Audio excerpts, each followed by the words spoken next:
I pledge allegiance to the flag of the United States of America and to the republic for which it stands, one nation, under God, indivisible, and liberty and justice for all.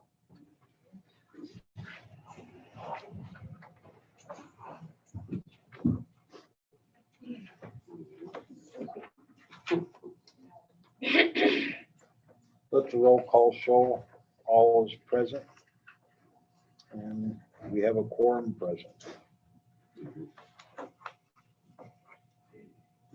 Go to approval of the agenda.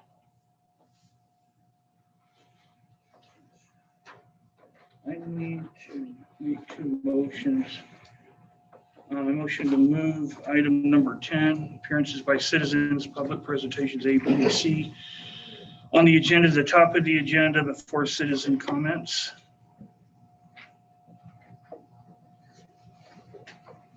And the Anything else?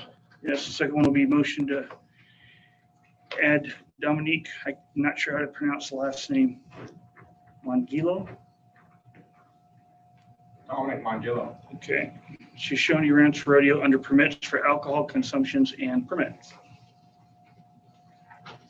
And I would like to move item 8D, Lucky Fly, 24-hour alcohol events permit to permits.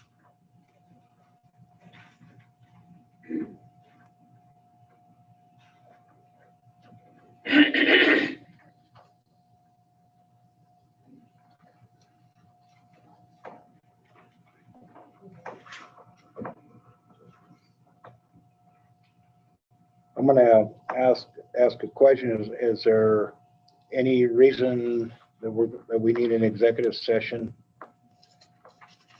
tonight? I don't really want to take that off the table. I was absent at the last meeting, but reading through the minutes, there was an executive session table to be taken off on the agenda tonight. And there was another one that was, the item I had, I no longer wish to pursue. Okay, Then there was another item that was, well, maybe it was I think you Mindy's proposal that was tabled to this meeting at the last meeting. That is correct. That should be on this minute. These minutes.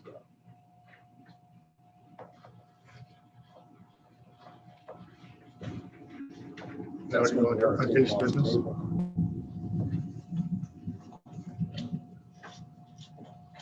So you are moving to put in town crash under unfinished business. Is that what I'm hearing you say, Ron? You're putting what? It was, gosh, I'd have to look them up. There was one was an executive session for personnel. And the other one was the, Can we use our diagrams? We've kind of packed in here like sardines. You can't hear nothing. Okay, the first one was no executive session. yeah, the first one was for an executive session for, I guess it was personnel, wasn't it? Yes. Yeah, I wasn't even here. And then the other one, I noticed it was tabled till tonight, I think was the proposal that Meadows have was tabled till tonight. It was the proposal that was supposed to be revisited after the trash committee was finished. Right here. Yeah, maybe Bob might find out, will you? Bob? Nobody seems to.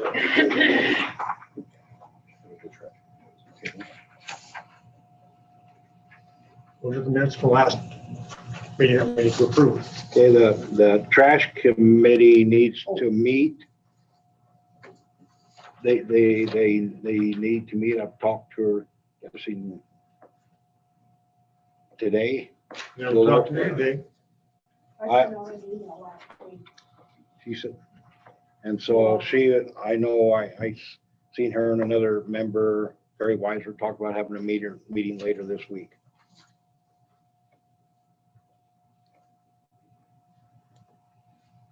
So they haven't reached a No. That's,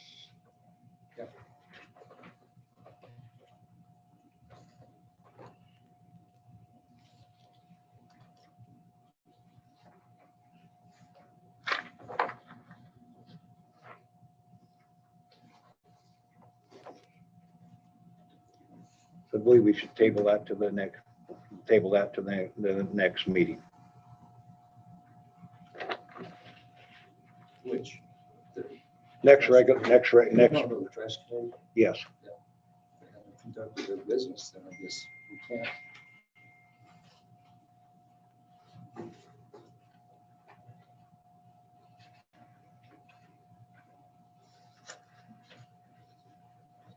And does everybody desire, I'm not sure how you do this since I wasn't here as far as the executive session. Is that? Did we have a scheduled executive session last time? It was, and it was canceled because none was requested for this one. That was my understanding. There was none requested. I was just checking to make sure for a reason that unknown to me, if there was a need for an executive session, I thought we should. All I saw is it says personnel table until the next council. The email that I got from you, Councilman, was that all of your items that you wanted to place on the agenda, with personnel being one of them. That's why I didn't ask for the personnel meeting. I did request one. Did I? on Councilman Zen's behalf. Well, then senile dementia. No, okay. I'll just give an explanation. Yeah, we can drop it totally then. Oh, I know. Never mind.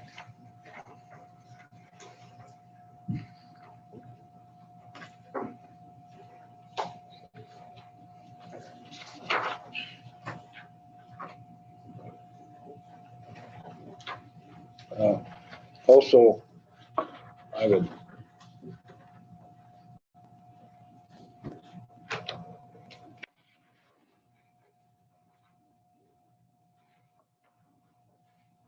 like to on town property. I've been in contact with some realtors.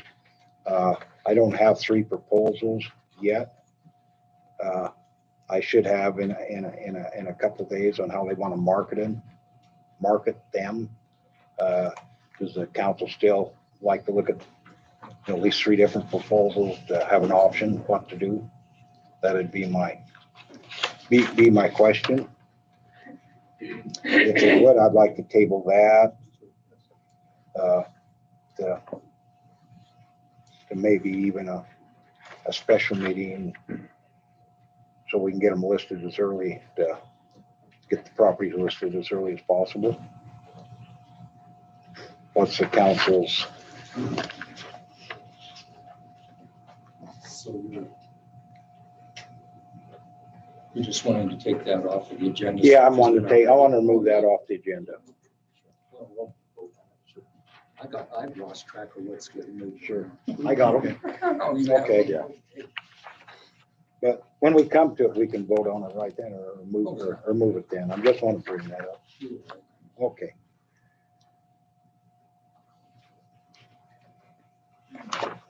That's everything. There's motion one. Okay.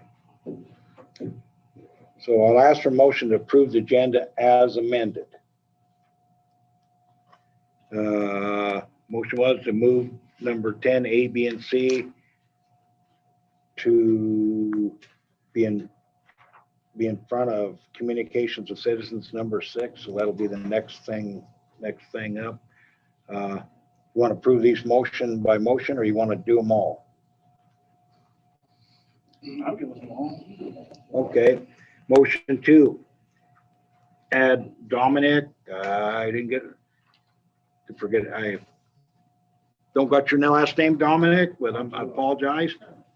To the permits for alcohol, for an alcohol permit during the rodeo.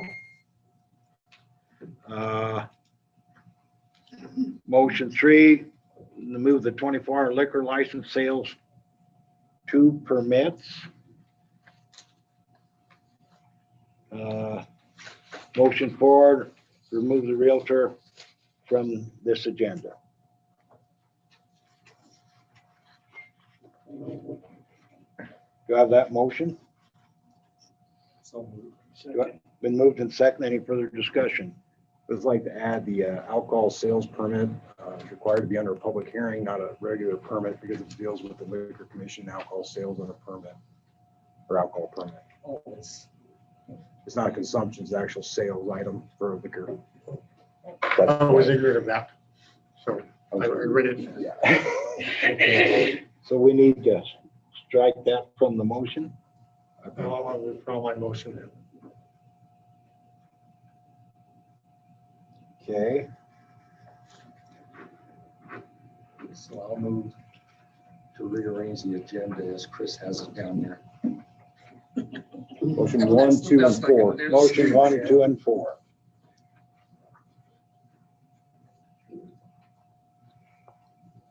If there's no further discussion, all in favor say aye. Aye. Opposed? And being motion passed. All in the affirmative. So we'll move down to appearances by citizens with / public presentations. Wyoming Mushroom Farms, Wyoming Mushroom Eco Farm. They provided a intro video to their presentation. Hopefully this works.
Thank you.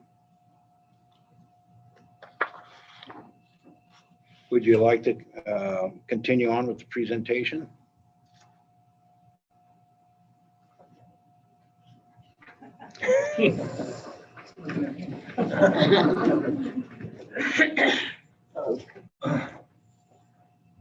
Mayor Joel, council members, thanks for having us here this evening. It's an honor and a pleasure to be here. I've attended a few of these. I've never seen so many people here before. It's a little nerve-wracking. But let me introduce myself. My name is Robert Fernandez. They call me Bobby, and I'm the general manager of Wyoming Mushrooms. Today we have with us some of our employees, our friends, some families that just moved over, now residing here in Shoshoni. I didn't write anything down. There's not a whole lot to say about what we're trying to do here, because I do feel the support from the community since we've come here. We've been here now since January of 2020. It's no big secret, COVID affected a lot of businesses, especially ours. However, we're overcoming that now. We do have, I can speak a little bit on some of the plans that we have for the mushroom farm. We just hired a new grower who's got 40 years of experience. In our industry, he's like world renowned to be one of the best at what he does. And we're going to continue training more people, hiring more people. We have some plans also to expand into other different products as well, not just mushrooms. Products that are fully sustainable, products that are earth friendly. We believe that will really benefit not just our business, but really the town and hiring more people. I've been so blessed to be a part of this. And when I was asked to come here, many of you I did not know at all. And many of you have become like family to me. I'm so appreciative of that. My wife is actually going to be moving here soon as well. We've just had a new family move over here, family of 6.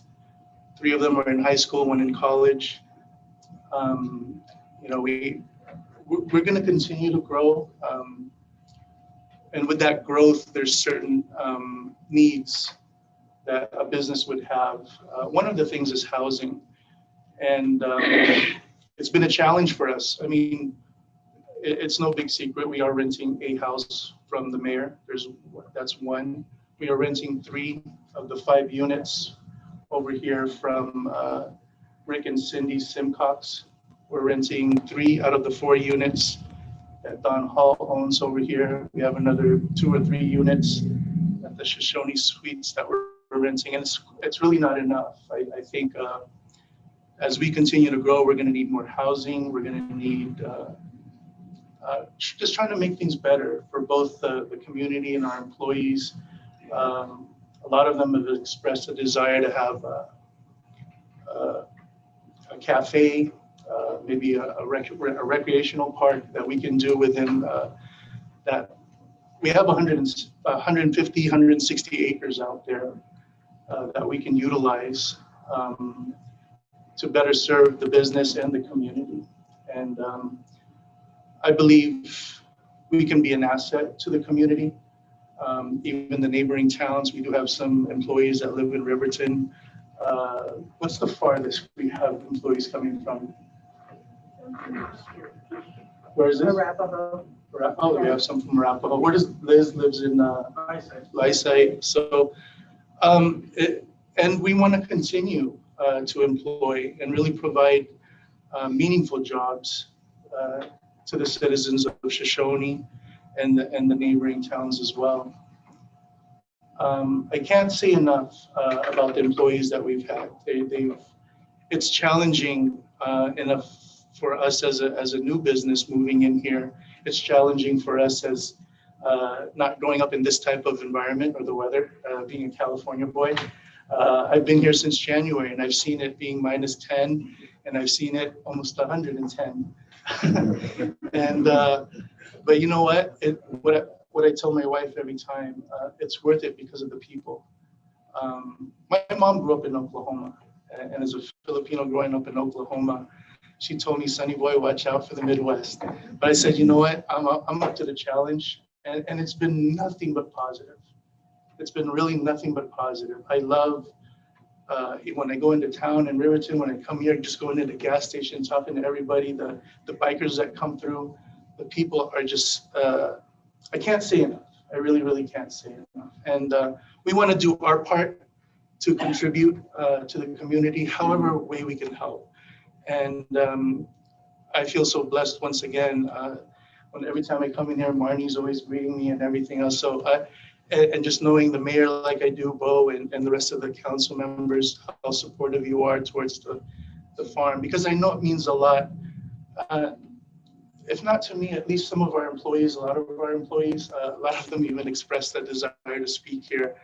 But I don't know if we'll have the time to get around to that. But I just wanted to say that in closing, that we've, I've been recorded. Yeah, oh, I apologize. So, You're good, but. yeah, I mean, and we want to be open. We want to be open. We want to be transparent with the things that we're doing. And we just want to be, we want to fit in. And we understand that not everything's going to be perfect. However, we want to work with you. We want to work with the community and make things better. Things easier for everyone. We do understand that, you know, I've been around, I'm fourth generation here now in America, even though we are of Filipino descent. But I've been fortunate to travel the country, and I've seen so many cities, so many towns that have been decimated, that have become ghost towns. And not to say that we're like that by any means. However, we want to contribute to this town of Shoshoni in any way that we can be a positive force. We're more than open to that. So, you know, more meetings like this might be beneficial, so that we have a better understanding of each other, because we understand that not everybody is for, may not be for the mushroom farm. But we're open. We're totally open to making things better and improving things. So, I have a question for you before yes, we move. yes. Currently, for the plant itself, you're using a leach field or lagoon system for your wastewater. Who can answer that? We're using a pond. Yeah. Okay. And then will that pond be continued? Oh, yes. That's our plan. So the plant will just be using the pond. Yeah, that's an important, from my understanding, that's an important part of the mushroom growth, is using that recycled water for the growing part. However, there are other uses of the water that I'm not quite sure. So my question is then, is the sewer line that is being discussed tonight, will it be tied in directly to the plant? I believe so, because, you know, as we grow as well, there's different aspects. You know, we have refrigeration. We have 1, 2, 3 big giant coolers. There's water that's being used for cleaning. There's water, of course, for the employees that are there, the toilets, for many different uses. And where is that water going now? I believe it's going into septic. Okay. So you have 2 separate systems, what I'm hearing. Yes. And then there's also 3 housing units there right now, 1 4-bedroom, 3-bath, 1 3-bedroom, 2-bath, 1 3-bedroom, 2-bath. So there's those 3 houses there that are also on septic at the moment. Thank you. I have a question. How many people are you employing right now? We have 17 at this point in time. And when our grower comes, we anticipate probably for the end of the year being in the 40 to 50 range. I do have quite a few applicants that are basically on T, just waiting for that to happen.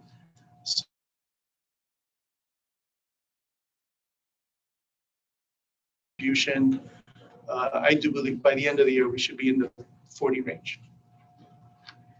And then other question is, what else, is there anything else you can share on your thoughts on the future with the mushroom farm, what you guys are going to do.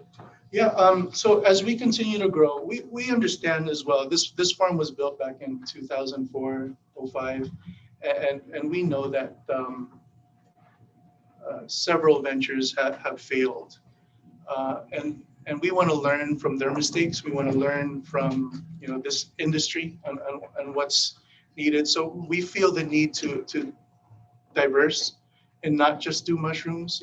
There's a plethora of fully sustainable products that are based around that we can really can be really groundbreaking, revolutionary when it comes to development of new products. So I can't divulge too much yet because it's still it's still in its R&D phase. But we do feel, and I myself personally feel that that's going to be the future of the farm moving forward. Like I said, we have 160 acres out there. I think we're using, what would you say, Brian, 20%, 10%? Crystal and them were cleaning out there. I used to visit Chicago a lot, and they call it the Windy City. This is the real Windy City. You haven't been to Casper. I have. I have been to Casper, and it was, I think it was 10 degrees, and the wind was blowing, and I think on the way back we almost flipped our truck. No, this is the real Windy City. But no, we had garbage everywhere. I don't even know if it was even ours. It may have come from Riverton, for all we know. But I know Huey was picking up garbage. Crystal, Berta was. They were all out there. I had them up picking up garbage, and they came back with what? Almost half a truckload. So we emptied the van actually like 4 or 5 times. Yeah. So, but and there's things like that we can even do for the community. We can utilize our workforce. On Friday, I'm taking. We have these company picnics at least once or twice a month, just to show our appreciation to our employees and their families. But I can't say enough about the people.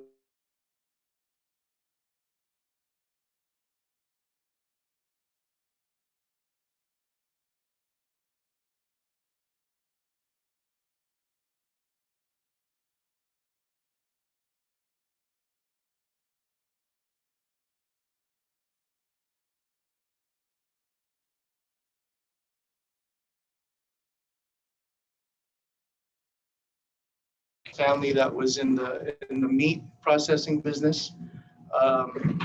When my father passed away when I was 15, and I was the eldest of 4.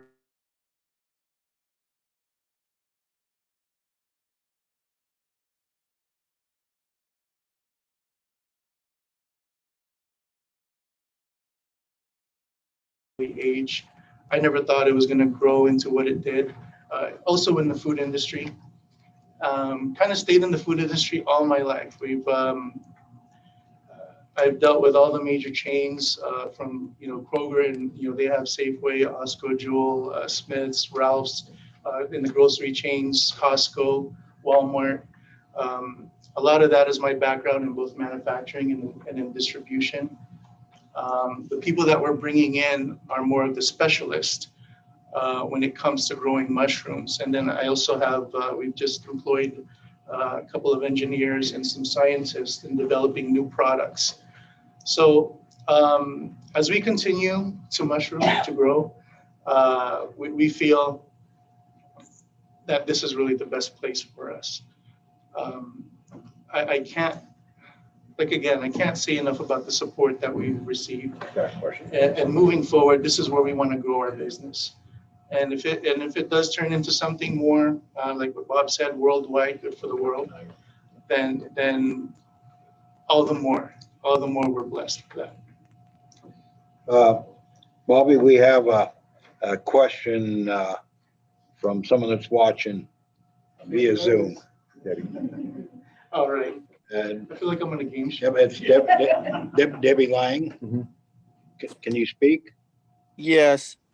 This is Jody, actually. What kind of chemicals are used, and will they be going down the sewer?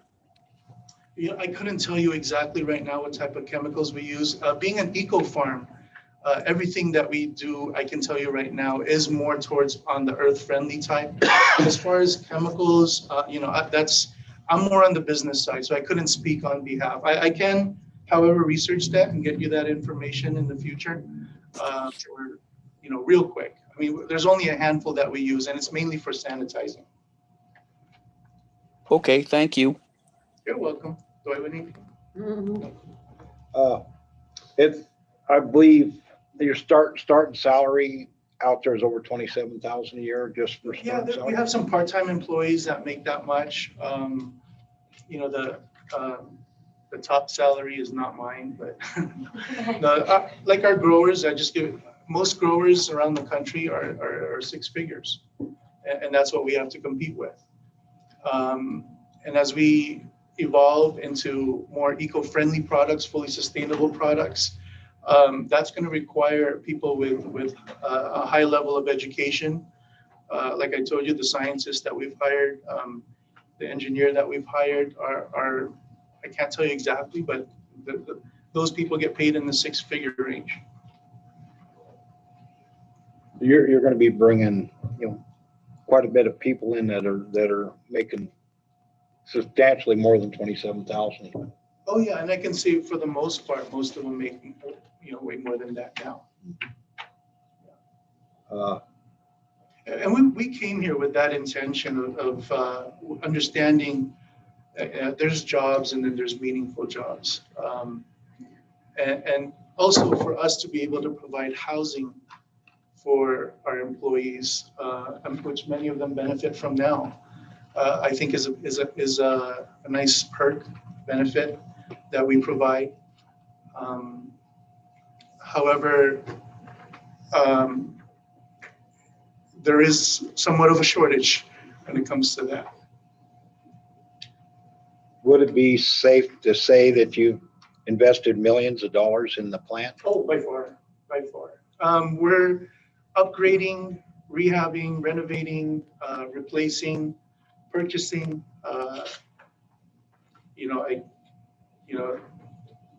We bought a couple of new trucks that were $250,000. We bought a boiler that's well over $100,000. We have a vacuum cooler coming in at close to $100,000. The equipment for the farm, and as we continue to reinvest into the farm, we feel like we're reinvesting into the community as well, because it's gonna enable us to hire more people, to produce more, to produce better, to produce cleaner, because we understand that it's not just producing, it's also being conscious of the environment that's around us. No, I was really ticked off. I was like, pick up all this plastic that's floating around. We're not making a mess here, not one bit. So we're very conscious of that as well. What was that number you said you think you might be making on employees this year? If everything works out well, 40, 50. We were at 27 at one point in time, or maybe even we might have gotten over 30 right next. But with hiring a new grower, we had to kind of just regroup. But we do have quite a few people ready on queue, ready to go once we get our new grower in. I was just kind of curious because I know like Fastlane probably averages like around in between 30 and 40, so that's almost 100 jobs created right here in Shoshoni. Hey, Just with that. Yeah, and if we do get to that point, I'm not saying it's going to happen tomorrow or anything, but we do have some plans, to within that property to maybe do a small grocery store, a cafe, which would also, I think, benefit the town. Definitely benefit our employees because they're not to put Fastlane down or anything, but they have to travel sometimes to get something good to eat. And although, every morning I'm there getting my breakfast burrito. So I think that shows. But anyways, I don't want to take up too much of your time, but if there's any questions, I'm more than. Could I get who else with the farm here today? Could you raise your hands? Oh. That's a good number. I'd like to thank you for coming and getting involved with our community. Hey, Bobby, been one question that came online. They just wanted to know if you had a 5-year business plan, and if you do, if you could make it available to share at some point. Yeah, we do. And like I said, we want to be really transparent with our employees. We want to be transparent with the citizens of Shoshoni as well. We feel that's very important. In a small community like this, for us to have that type of relationship. We even welcome the citizens to come over for a tour. You're more than welcome. We've done quite a few already. Some of them have come from far away, and we were about to close, but I was like, no, we're taking you on the tour. You know, you've traveled here. We're going to make sure you get to see. And it is quite interesting. I'm new to the mushroom business. However, I'm not new to business itself, but it is very interesting how, you know, they say mushrooms are the fabric of the earth because they grow just almost anywhere. But anywhere but here in Shoshoni, this is the most hostile place to grow mushrooms. Why do they say that? Because mushrooms need, they usually grow sea level, high humidity, water. And here we are, right? The complete opposite. We're 5,000 feet up. We've got extreme weather one way or the other, which is why we've had to invest in new chillers, new boilers, new radiators. You know, our head of maintenance is always busy. You know, work at the farm never ends. Reinvesting into the equipment never ends, because we have to create our own environment to grow these mushrooms. We really do. It can be -20 outside, and we walk into, what do we call it? Central, North Hall, and it'd be nice and toasty. Yeah. But we sure appreciate you coming here and appreciate the information you've provided us, the community, and we're glad to have you here. Well, we're glad to be here. We're glad to be of service in any way we can. Okay. All right. Yes. Thank you. Thank you. Thank you for what you've done for our community. Oh. Yeah.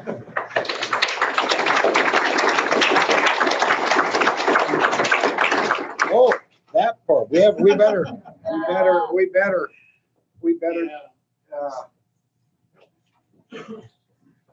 So, you know, on behalf of the Maligaya Development Eco Farm, Wyoming Mushrooms, we wanted to present the town of Shoshoni and the mayor this check here.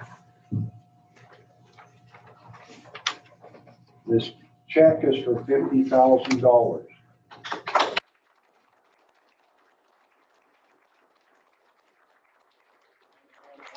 And this is for the expansion project of West Side Sewer Line. It could be $1 million. It's a 95.5% grant. So if it's $1 million, the cost of the town of Shoshoni would be $50,000.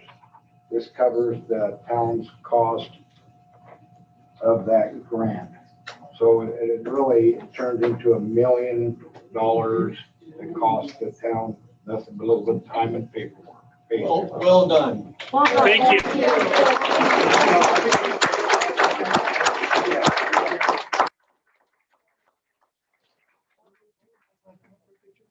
Council members, Yeah, others? turn around. Oh, turn around, okay. In a minute. Right. Smile bigger, Joel. Please, Liz, let me get this. We don't have the giant show. Ready? 1, 2, 3. Do one more. 1, 2, and 3. Awesome. You guys turn around, turn around. Okay. Here we go. One more. Thank you so very much. Thanks a Thanks lot. again.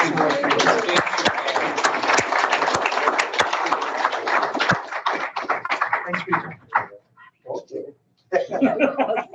I trust you. Why have I never had a check this big? Let me check it out.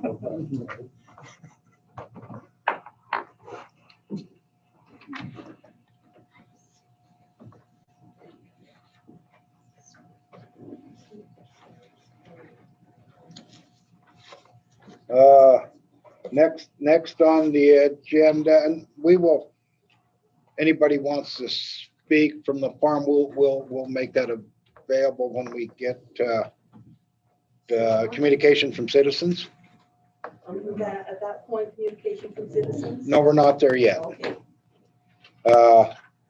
Next, Mr. Bob Streeter. Thank you. Hello, my name is Bob Streeter, 111 Wyoming Street. That's a tough act to follow.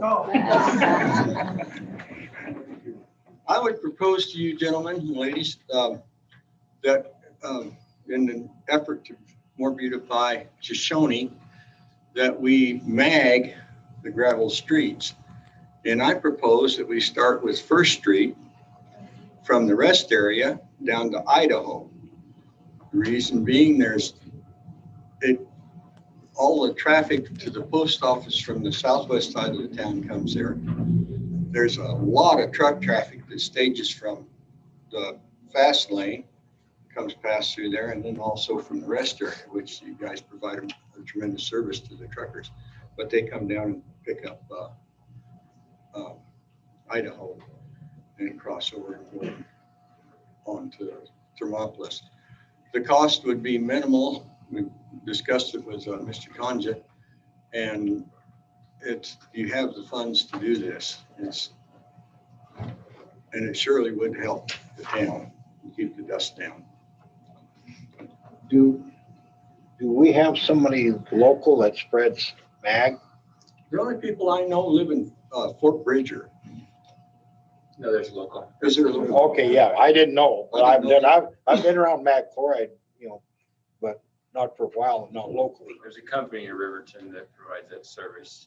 But he has the streets well maintained. Also, what they'd have to do is spread they wouldn't have to be a big grader project. That's sure worth looking into. How about the And town that's- plaza too? Yeah. With the dust and everything. Use it a lot in the oil field. Use it a lot in the oil field. Yeah. Mm-hmm. So we're starting Wednesday.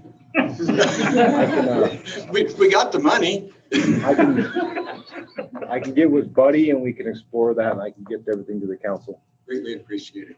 You bet. Thank you. Thanks. Thank for Good bringing that idea. up. That's a Good idea. I'm glad I thought of that. Very, very good.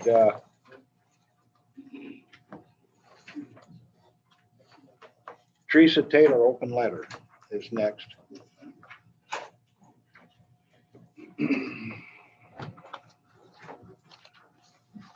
Mayor and council, after missing the July 30th meeting, public hearing meeting, I watched on YouTube August 3rd. And on August 4th, Monica had posted on Facebook her rant about destinations and about the two council members. So between those two things, I sent an email August 5th to the mayor and council with questions I had, also attachments I put in about public hearings, gathering inputs, ethics and conflict of interest. That information came from the Wyoming Association of Municipalities. I'd like to read my email that I sent to you guys.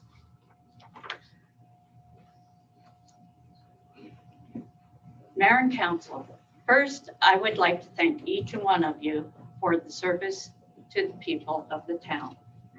I was a little confused on the special meeting called on July 30th, 2021.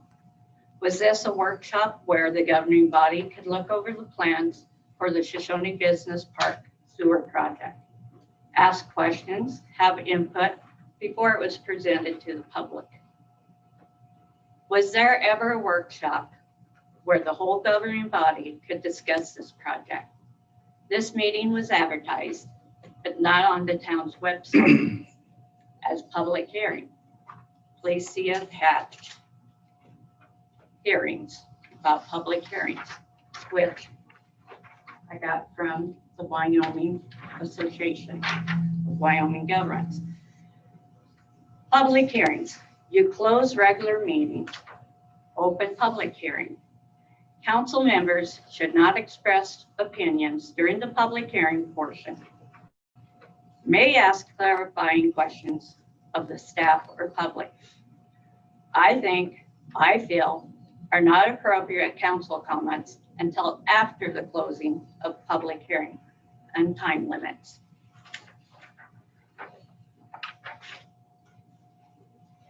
As a public, was this a legal hearing? It was never open to the public for comments. Did no one attend, write into the mayor, or was on Zoom? I was told I had a reply from Mayor Highsmith that the meeting was in fact advertised under public notice on the town's website, as well as post office, the senior center, library, town hall, and in addition, Facebook. I went back and I checked. I don't like being lied to.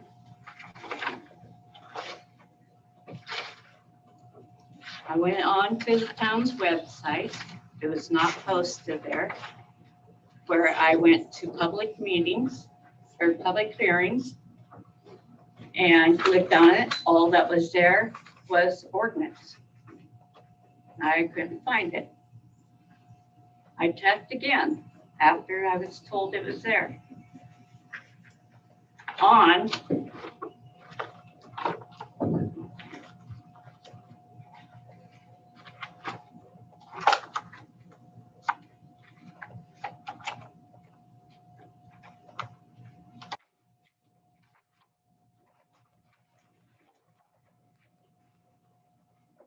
about that. Hadn't been ordered. I think it was August 6th. After I went up to the search bar, I found it and it was posted on August 6th. Facebook, there's never posted on there. Why is there not a plan board for this project?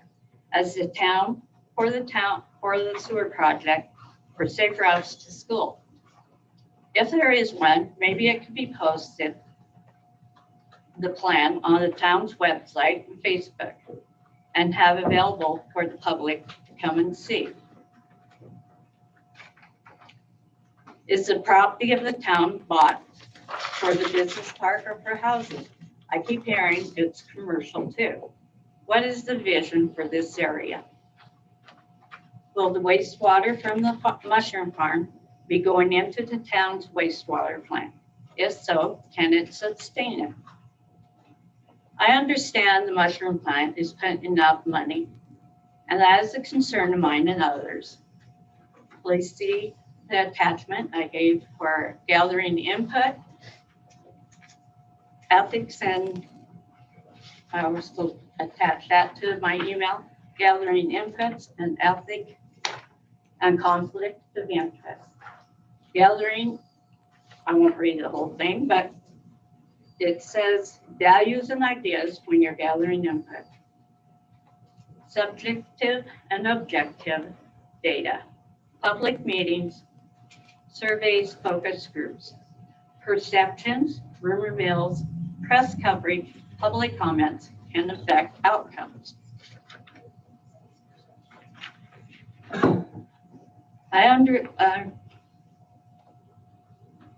It may not be an issue, but because there are concerns and perception, etc., it would be the best interest of all to put the people's mind at ease by getting counsel from the town's attorney and then passing that information on to the public.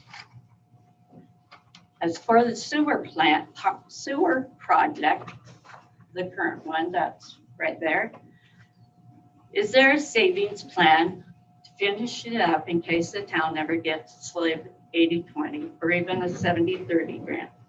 Or we go wait until it becomes an issue? I don't think some people or the council don't want change or growth, but are using caution, gathering information, getting input, keeping an eye on the money, and setting priorities. I have seen improvements such as council meetings on Zoom and YouTube. Thank you for that. I want to email you instead of using social media and stirring things up like some people. Thank you for your time in reading this and any comments. I would like to ask Councilman Weaver if you received my email. The one that you sent the whole council? Yes. Okay, thank you. On August 6th, Monica shared a post on Facebook at Councilman Weaver's request. In your email, you go on about Councilmember Demick and his business. To be fair to him and his company, he has brought to the council a quote or a plan for trash service. That was over a year ago. It's been tabled, a committee put together, picked by the mayor. To this date, there's still no action. He deserves an answer. You are creating and spreading rumors. You're enticing hatred amongst the people. Every time there is issues or other council members or citizens that has questions or disagree with you, the mayor or you are on Facebook stirring things up, hoping that with enough bullying and name calling, etc., they will back down and keep quiet. So here, I'll read your email here. Not all of it, because some of it's got to do with him. I just noticed Bob is going to read something from Teresa Taylor at Roundtable. I wonder where that's going to go. I hope it's something about Chris. Laugh out loud.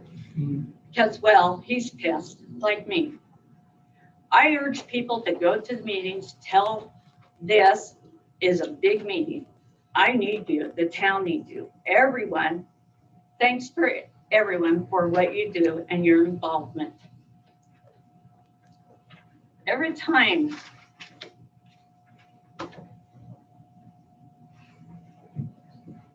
you keep asking and telling people to hold you accountable, to hold you and the council accountable.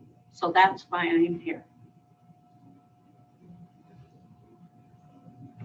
Reasons I'm here is that this project and some others have been pushed through. Advertising, the council. Are you done talking about me? Because if you are, I'd like to respond. When I'm done, please. Okay, if you're done talking about me, I would like to respond. When I'm done. Are you done talking about me? When I'm done. Are you done talking, Mayor? If you're done talking about me, I should be able to I respond. have. I should be able to respond. I have. Okay, but I will respond. Very good, done, please. Good, let her talk. Okay. Good, let her talk. Okay.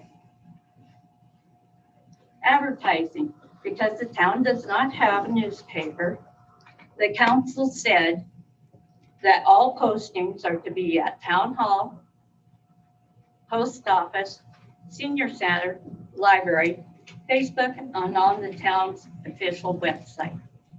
It might have been at the first floor, but it was not on Facebook or the website. Second, a council member thought it was for a different project. Even the mayor was confused during that meeting. The public hearing was not conducted in a manner a public hearing is to be, as I read. Rules set by Wyoming Business Council for this project is not available to the public or other council members. And I'll read what the rules are. This is taken off of the Wyoming Business Council Business Ready grant. Section 10, local public hearing and approval. An applicant is required to inform and educate the public business community to the greatest extent possible before the proposed economic development project including but not limited to economic development opportunities, possible funding source, and alternative solutions, utilizing a variety of techniques and media. The applicant must make ready available to the public access to the application and associated materials, exclusively business plans, business financial information. The applicant shall actively solicit citizens' input that can be submitted in writing, electronically, and in person at the public hearing.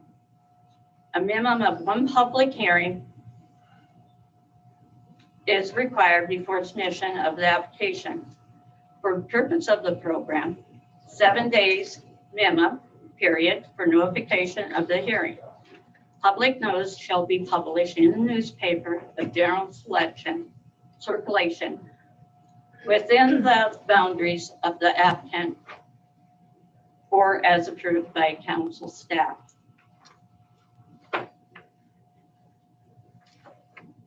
I'm not against progress, but it does need to be done correctly and legally.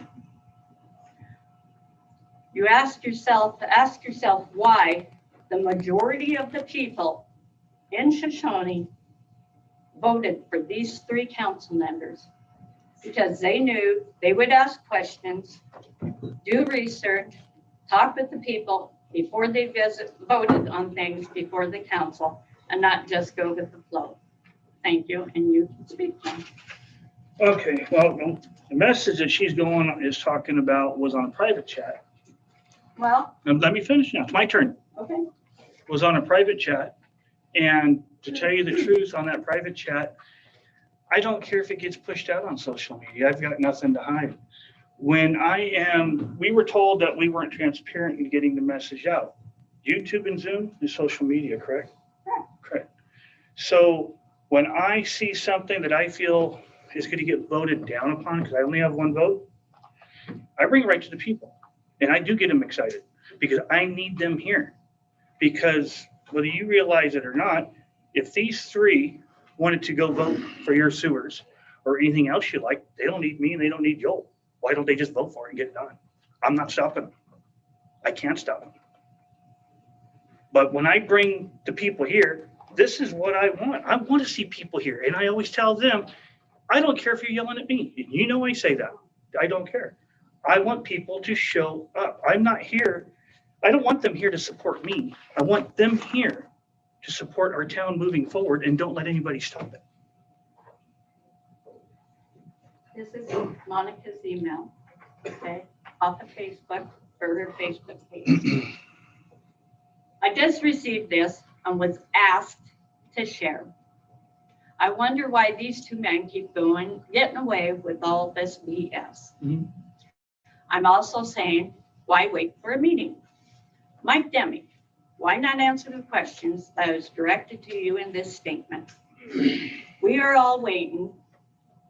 And Bob, how about you letting tired old dogs lie? I've known and loved Teresa Taylor my whole life. I was saddened when she was no longer at town hall, but it's done and over with. And with no contestment or stand up or fight from her corner. I believe that she has decided to accept her separation with grace and dignity. So here's what I was sent. Okay, here we go again. This meeting, I believe, is going to blow up. Word around the campfire is Mike is going to go after Joel, just a rumor, for nailing him on the gavel that needed to happen. I would love to see a citizen ask why he keeps promoting his business. And what's the town to spend millions of dollars helping his company get sewer and water out there and not run the sewer through the town's property and future to the mushroom farm, where we already have water and people waiting to build houses out there. I'm also curious, as you should be, why he said it's hard time voting for a new business to come to town when a town doesn't support his business. That's all on video again. Why is this? Why is he thinking his business over the town's? Why did he get it into it with Joel and say you're in bed with the farm for getting 50K from farm towards the sewer that's on video? When a few months ago, he said he had hard times with spending 20 or 25K of the town's money to study it, and said that the farm should pitch in for it to show support. So now we get 50K, and now Joel's in bed with them. Just saying, he would be great questions to ask. I don't mind asking them, but a citizen does. But if a citizen does, that's great. Hell, if anyone ever has a question and wants me to read it for him, I don't even have to be there. You don't even have to be there. So I don't know. I strongly encourage people to copy and paste this, share it on Facebook. I don't care if I hurt people's feelings. So be it. Being on council, you're supposed to do what's good for the town, not your friendship. Is it? Did I, in my email, share anything about Chris? No, I never. But yet you're spreading. Okay, I think we went down, Tracy, you went down this road. Yeah, you don't want to hear it. No. I'd like- Please, no, I- you need to have some response. Okay, I would like to say that everything I said on there, I would do it again. Chris? Spreading hate. I didn't spread anything hateful. Yeah, I know. I said I assumed. I didn't say you did. I said I thought. Every time you do. Now, all I They know. don't agree. You start poking the citizens. Oh, absolutely. And then they came with. their Absolutely, I do. pitchforks. I do that. I do that for a reason. Yeah, no. I can't stop them. Teresa, will you please stand at the podium so we can record, please? I'm done. I just wanted to answer on the public posting. We were working with Elaine Zempel of the Wyoming Business Council. They were posted on the 23rd. They were time-stamped and photographed. It was on Facebook as well as time-stamped and photographed. It was online as well as time-stamped and photographed. And all that was sent to Elaine Zempel with the Wyoming Business Council, according to her directions for the, and you have to read it to actually understand what the meeting was for. I can't make people read it, but I can post it. I looked on Facebook, it was not there. It was there. Whatever. I'd like to try to keep this short. I didn't interrupt you. I let you read, but you did mention where I responded once. I did respond to every one of your questions, did I not? And send you an email. Why didn't you read my responses? That would explain. That would, Because I don't agree with some of them. it's, I was a little, the first one about being confused. This is a public meeting on the interest of the town of Shoshoni, and a business-ready community grant is offered for the town and the cities of Wyoming to apply for. The notice was published in 4 locations 7 days prior to the meeting and public hearing, and there's a grant for the town to be interested in applying for. I will provide a copy of the public hearing notifications as well. Number 2, was ever a workshop? There was not a workshop conducted as we haven't even applied for the grant as of yet, nor been awarded the project. The preliminary engineering report, PER, previously approved, has been conducted by Jim Gores and will be provided upon its completion. If the project application is accepted and approved, then there will be additional workshop plans, bid process, etc., which will take place. We aren't just at that point yet in the process to have all that information present. That is why the purpose of the public hearing was to state our intention to apply, so the public is informed. Upon applying, we will begin to have these pieces of information available to you as requested. The meeting, in fact, was advertised. We've touched that. Why is there not a plan? Again, we're not to that point again. We haven't even begun the design or placed as we've just the initial PER completed by Jim Gores. You know, you're getting the cart in front of the horse. Next, is the property town bought for a business park house? Yes, you are correct. It has been discussed many times in meetings that the sewer line will have to be for economic development for the mushroom farm. This allows the ability of the town to expand lines to the 113 acres of the property the town owns. The commercial aspect that you're talking about is an area near around the mushroom farm, as would make good sense to continue having commercial in the future for business expansion. Well, wastewater from the mushroom farm going to the sewer. That is one of the things PER was designed to look at. It is a feasibility study. They're looking at all options. Understand the mushroom plant is putting up money. The concern, and that is a concern of mine, that they're wanting to give $50,000 to help this project to pay. I said this is a business-ready community grant, economic development grant in Wyoming Business Council to help sewer and water expand for economic activity. By the definition of the grant, it is intended to benefit businesses, existing and planned. That is why it is a 95-5 grant, as it is the state of Wyoming is trying to further foster growth of business activity within communities of Wyoming. I go on and explain how that affects the town. Sewer project. As a sewer project, any plan slip 80, 20, 73, what do we wait to become an issue? In fact, there is, and you should know that. It was already in place when you were there. We have the for the water, with sewer water, their account, it's called. Enterprise fund? Enterprise. We have enterprise fund for sewer. We still have enterprise fund. We are building the enterprise fund. That can be used for sewer only. We do not spend that for anything else. That money is there. But why Mayor Peters at that time quit, it went to 50-50. It only makes good sense not to move forward. We're looking for 75, 80, 20 grant. We'll see what we can do. We need to do leverage our money.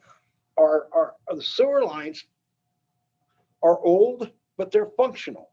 So there's no need to replace them at this time. I've been in contact with Director of Public Works, Bud Boyle, and he confirmed that if we get what we need to do it, we will move forward. We have the money to move forward, but if we can avoid spending extra money on a $500,000 project, it would cost us $250,000 50-50. No need to spend that extra money. It costs us $100,000 80-20. So let's try to save the city money. And that's what we're doing, because the sewer lines are functional and they're not where they need to be replaced. At 80-20, Mayor Peters would have never stopped. He would have been continuing replacing the line, and we will too. I'm sure this council would gladly do that. I don't think some people want to see change or growth. We have increased our money savings by over $500,000 since I took office. Is that money into savings or just money that you've saved by grants and? We have increased. Perceptions. Let me continue. I did not interrupt you once, did I? Let me say, we have increased our money saved. We have over $500,000 in our cash accounts, whether it's savings, whether it's in general fund, or we increased that with everything else we've done. We've been very smart on leveraging our money, chasing down grants, doing what we needed to do, and move the town forward. Have you seen improvements? You notice you've seen improvements. I appreciate that. And I also, in the end, I appreciate you reaching out. I also understand and appreciate you're not wanting to stir things up. I hope you explain things and answer. I hope I have explained things and answered your questions. I would like to know that I did acknowledge your wish not to be on not to put this on Facebook, and I will inform Councilman Zent you wanted your letter by name on the agenda to be a topic of discussion.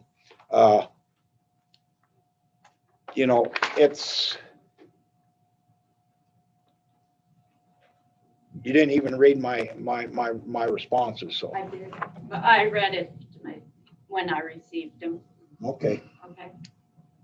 I just, when you was reading your letter, I thought it'd be pretty good to So at the put the whole thing. public hearing, Mr. Zent had thought it was for a different meeting. You even was confused about what it was for. Well, Councilman Zent brought it up. And you were confused? I questioned what it was, yes. Okay. I had asked if they had received a copy of the mushrooms business plan, which is supposed to be included, or I was told it was included. Okay, so you're.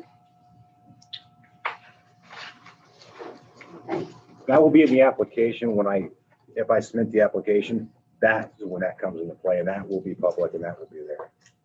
According to the rules, I'm telling you, the application Elaine is. Zempel, we're following what she is telling us to do. That's how I'm going down it. Okay. She is I'm the just representative from the going by- Wyoming Business Council.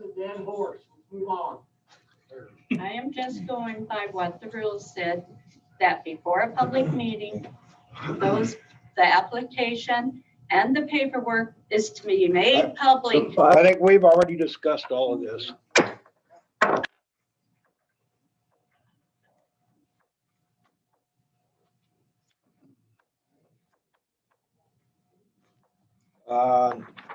Thank you for your presentation.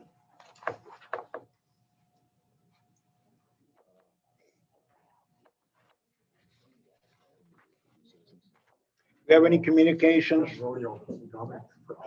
Oh, Dominic, yeah. Excuse me, Dominic. Dominic. We added him. I don't have it written down.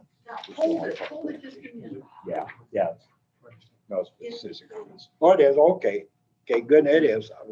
I was corrected and I've been re-corrected. Citizens' comments. Is it citizens' comments? Yes, please do. My name is Becky Zand, and I would have got on the agenda if I would have known I had a problem, but I didn't know I had one until yesterday at 1 o'clock. After listening to the YouTube video of the meeting, and I only listened to part of it, I started doing some research on my own because I wanted more information for myself. And I did type up, I will be quoting from Wyoming Administrative Rules, Business Council, Business Ready Community Grant and Loan Program. And this is dated July the 16th, 2021. So it's the most current copy. Okay, when I was reading through it, and Teresa did quote part of this, the applicant must make, this is on section 10, local public hearings and approvals. The applicant must make readily available to the public access, must make readily available to the public access to the application and associated materials. Yesterday at 1:30, I came to City Hall, and going back to the resolution that's put out by the town, it would be the third whereas down. It says, whereas the public benefits of this project will be the expansion of the sewer lines to an existing business, allowing for planned economic expansion, which will create additional jobs. There's a little bit more. But I wanted to know what the plans were from the mushroom farm that was to be made publicly available for the community. I was told by Marnie that she did not have that Chris had that. And I said, what about it being public available? And she said, Chris is working on a letter. At the time Marnie was called to the phone, I did not visit with her anymore. Joni Geis was in the office. She said she didn't know anything about it. Okay, so that's my first point. I did not have access that I requested. And according to the rules, they have to be made readily available to the public. I asked for it and was not given it. Okay, that's my first point. I still felt that I needed more information. So this is what you used as advertisement. I printed it off from the computer. Okay, this is your resolution 21-003. Okay, this is what I found online. A resolution authorizing submission of application to the Wyoming Business Council under the Business Ready Community Grant and Loan Program for a community readiness project on behalf of the governing body of the town of Shoshoni. Okay, I wanted to know what a community readiness project was. So back again to the document I am quoting. This is the definition. This is under section 5, types of projects. A community readiness project is a project which has no specific business committed to expand or locate in a community.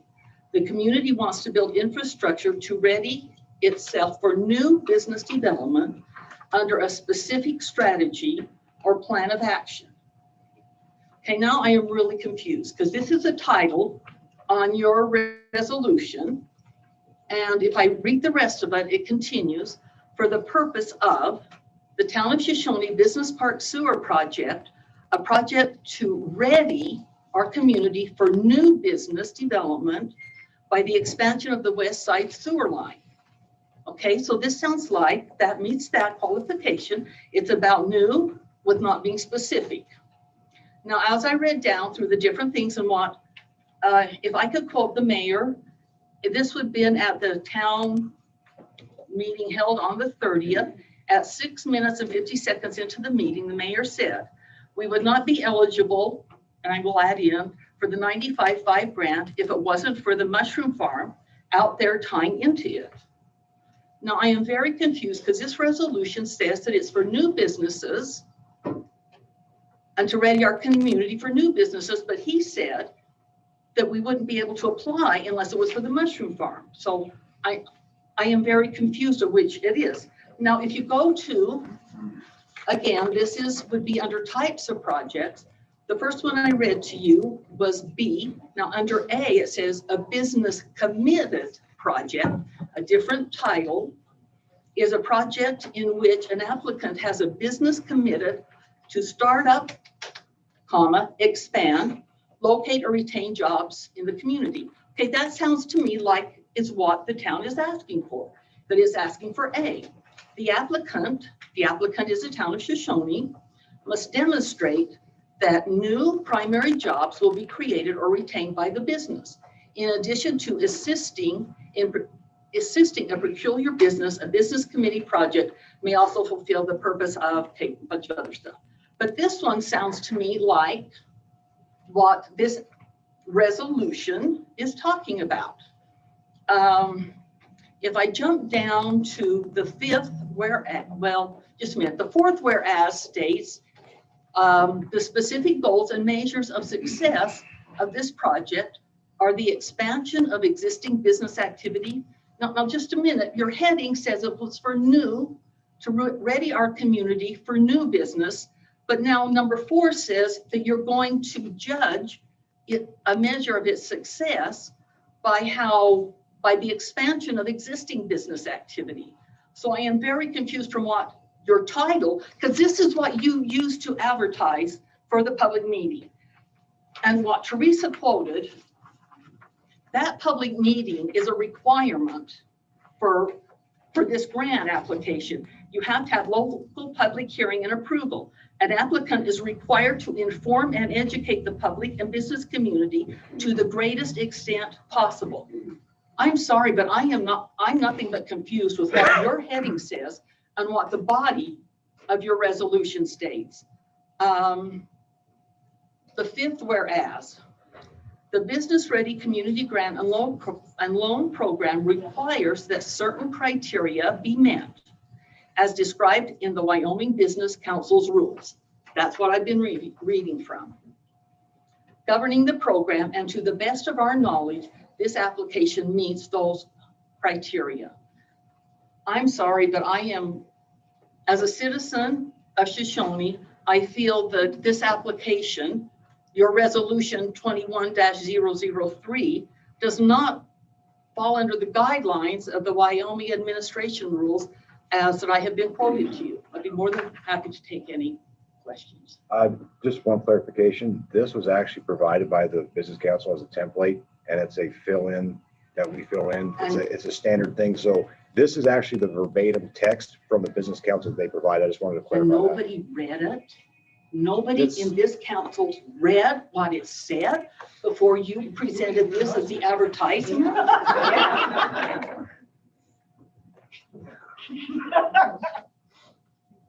I'm sorry, I'm reading you what you use as your own advertisement. And I'm confused. How can you advertise that it's one thing? Because this is what you used. That's what the Business Council gave us. I'm sorry, but didn't the clerk read through but who filled in this part? A project to ready our community for new business development by the expansion of the West Side Sewer Line. The Shoshone, above that I should read, the Shoshone Business Park Sewer Project. Nobody questioned this? And then you pass this off as your advertisement for the meeting? That's not what I advertised. This Well- is the resolution. I didn't advertise the resolution. Oh, I'm sorry, but that's what was the advertisement? The agenda? It was a public notice.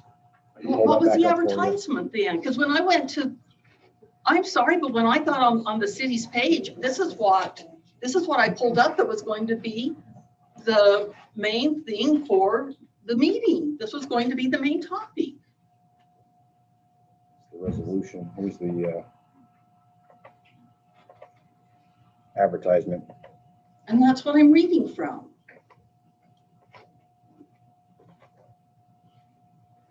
That's the advertisement. I never saw this anywhere. It was posted in 4 locations on Facebook and our town website. Could you show me where on the town website? Because I went over and over. I can do that for you. Let me switch this over real quick. I have to stop this screen share and pull it. But even so, how can this resolution, if this is what you are saying, if you sign this, because it says the Business Ready Community Grant and Loan Program requires that certain criteria be met. I was not given access when I requested it. Oh, wait a minute. I'd like to answer to that. Please do. You come in, first of all. Marnie, please step, just so we can, please step up. Excuse me. Please, please. You come in, first of all, and you ask me about something that, one, does not even exist. When I said that Chris and Joel were working on it, it is a project they are currently working on. I don't even have access to the paperwork yet. You were not being denied anything. I did not have anything to give you. Joel called you within 45 minutes of you being here. Yes, he did. And he explained the situation to you, if I'm not mistaken. No, he talked. But So he for did not you to explain. stand up here and take things out of context and Yeah, we're twist them getting- to suit yourself. Marnie, we're please.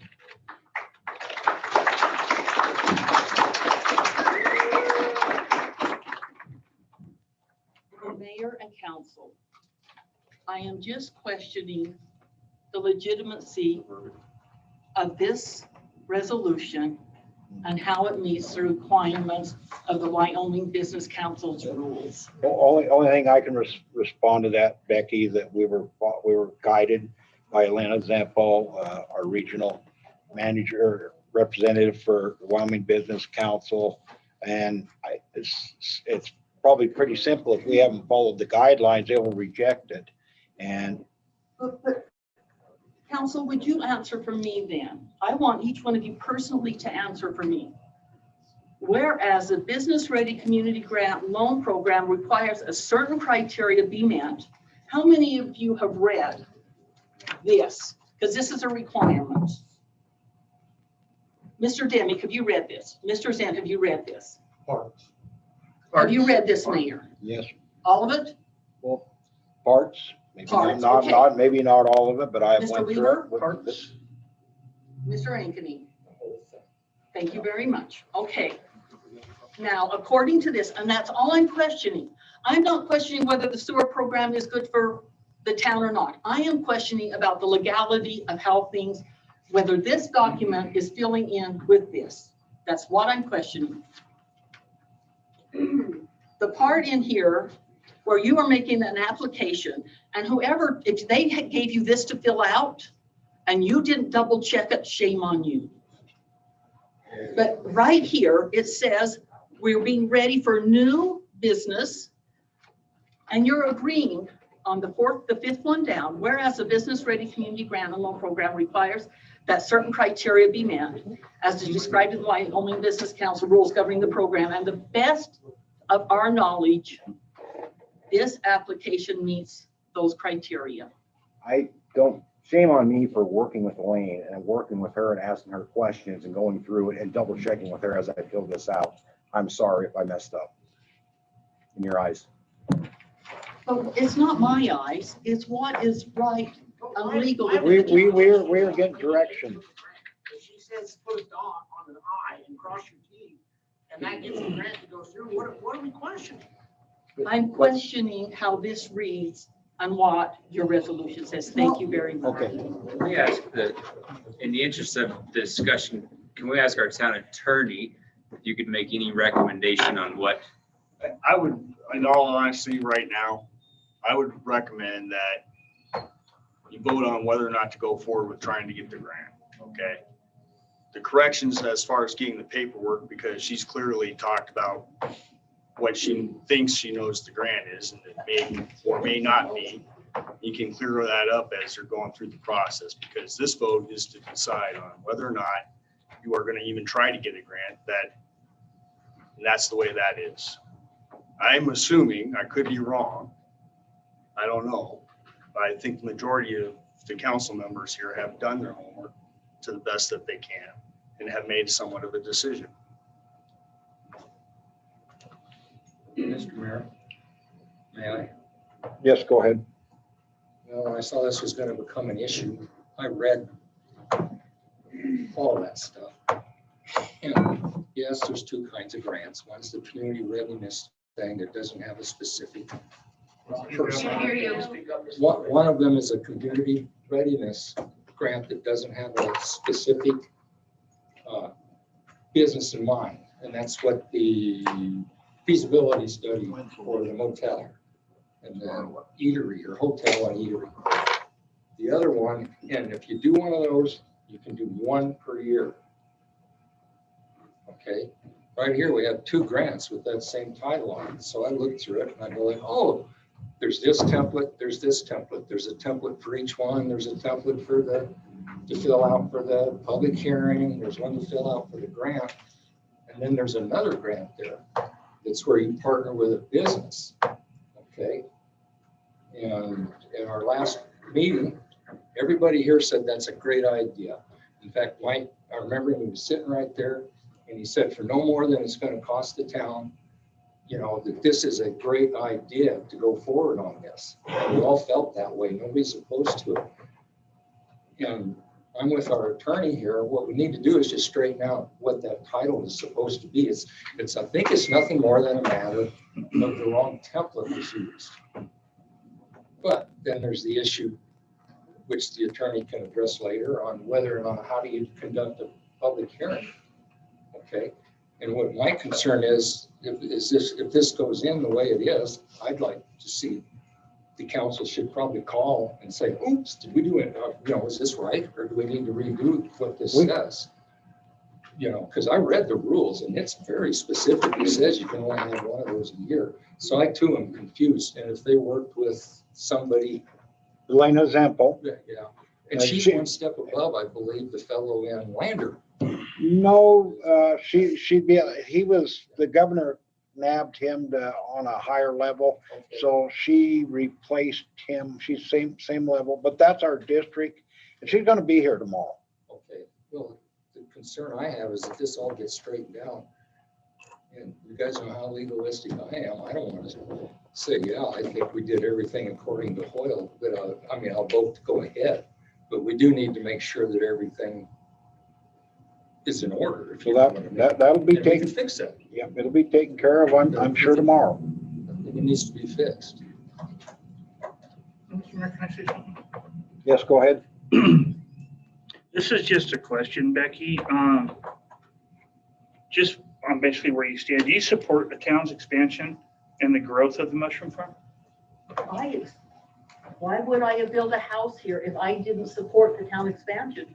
I totally support the town expansion. Going out towards what we're doing? I support the town expansion with thoughtfulness, planning, and looking forward, not to one area only, but looking forward in many areas, and also looking at how it will impact every single member of this town.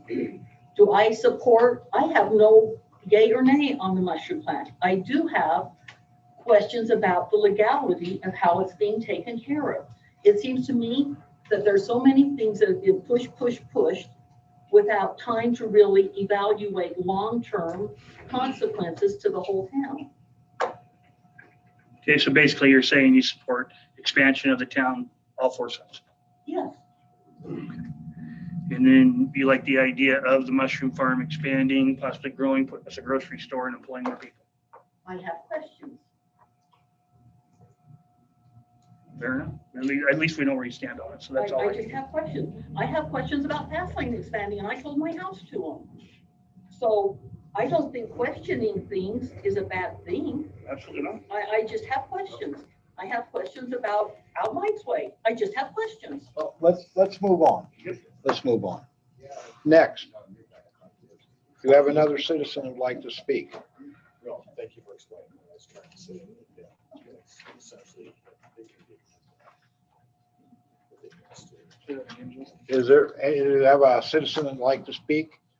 Please, come forward.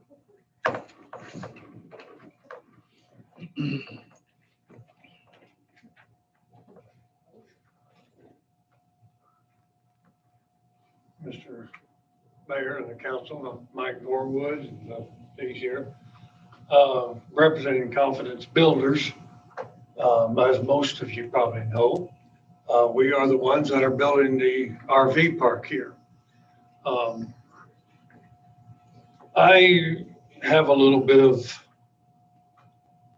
not really say of what's been going on all this stuff, because I think as I look at it, as we look at it as a businessman trying to do our work here in this town, I'm all for expansion and things that have been going on. I've told somebody the other day, I think the last time I spoke here, I've been from Casper to Lander with people I meet all the time. What's going on in Shoshoni? Positive. That town is changing. Nice. And we're trying to do that. I think most of you know, and you can see we are about 85% done with our first phase of our RV park. I would like to take this same time and say, especially to this council, September the 3rd at 11:30, we will be having a grand opening and a ribbon cutting. I would like to invite all of the city council, town council. I think we have invited County 10, the Ranger, and they are working on the Casper News, TV news team to get them here. I think it would show your support for the town, and all of you folks are invited as well. We will be having a little barbecue, hamburgers and hot dogs and stuff like that. And it will be inside the park. You're welcome to come in. We'd like that. And have you seen what we're trying to do as the community. We are trying as businessmen. We are now employing upwards of 6 people full-time in our business. And we're seeing it times for more expansion coming in. Heard a comment the other day. Well, I thought they were supposed to be building houses. Well, I don't know where some of you have been, but I have been very closely involved on the building industry. We saw a almost 1,000% increase in some of our building materials. Now that's astronomical. Straight across the board, 300 to 600% increase.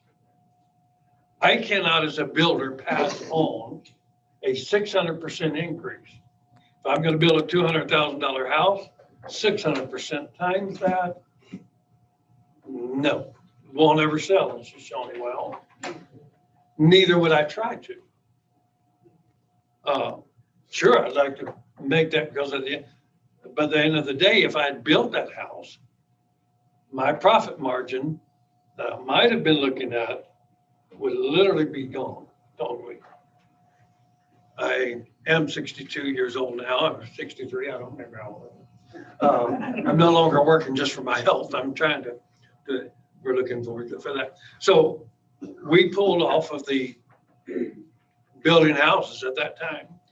This project over here, which we owned the property, came up. We looked at that as a investment that we could do without the materials, building materials that were so astronomically high. Now, I still had to change. I went all the way to Nebraska to pick up parts. Conduit, just simple plastic conduit. Had to go to Nebraska for it. Things were still, but not near like it was in the building. But on the other hand, we have plans. If things continue to go, prices are coming down. We've seen about a 200% decrease in pricing. Some of our sheet goods have actually come down probably about 400 to 500% right now from where it was. 900% up, 500% down is still 400% above what we were paying. So we're still seeing very high, but we still are planning. Come September, by September, I'm saying somewhere in September, we should be starting at least one more hole in the ground, possibly two, depending on how it looks like our schedule's working. So we are going forward. We are not backing off of building in Shoshoni. The only reason we did was because financially we couldn't. We are going forward. We as a business, we are going to be trying to continue to improve. We do have I'll just share with you some of our long range. I have a long range plan over in our office. And I told somebody the other day about it. And they said, "Are you serious?" I said, "Yes." Our long range plans, and not to be against or what, but I think just, but we are planning on some more RV spaces up there. But along the Wyoming side, we have a vision of putting a strip mall in. And at least 4 to 6, possibly depending on how things would go, as many as 8 units. What would you want in there? I want a tourist trap in there that stops every other RV going up north or coming down south and get some of their money that they're out here just throwing away $100 bills. I want some of those. The town of Shoshoni needs some more of those. And that's what I'm wanting to do, something that will stop people and say, stop here in Shoshoni. And I heard a comment, well, we're not a destination. No, but we're at one of the most vital crossroads in all of Wyoming. They have to come right here and stop and then go east or west. They're stopping, they're coming in here to stop anyway. And we're trying to do that. We're trying to take part of that and how many jobs will that create? I have no idea this time, because it's going to depend whether we go 4 or as many as 8 businesses. What businesses would they be? We have a sandwich shop, an ice cream shop, whatever. I don't know what, it all depends on what somebody would come up with. And, we would be willing to work with the buildings, however on that. But that is in our long range plans. We are not trying to, we're trying to improve. We're going to be improving that area right now. We've been within the next week or so and adding some grass in there. We are finishing our sod work up tomorrow. We'll finish all of our sod work and have most all the sod work done. And I feel like as I came to this town council in the beginning, we are trying to make an improvement on Shoshoni. And I feel like I can stand before and say, I believe we have done every bit and everything we've done. I said that we would, without question, without hanging my head. We've been straight up forward. We got into it, and all of a sudden the town came and we were supposed to have we started out, and no, you're not required to have a building permit to start out. We asked the council or the came, no, we didn't. So we didn't start out. Then they said, okay, we did because of this. That very day, we put our application in and paid the money for the application. At that next day, we've tried to keep it straight honest as anything.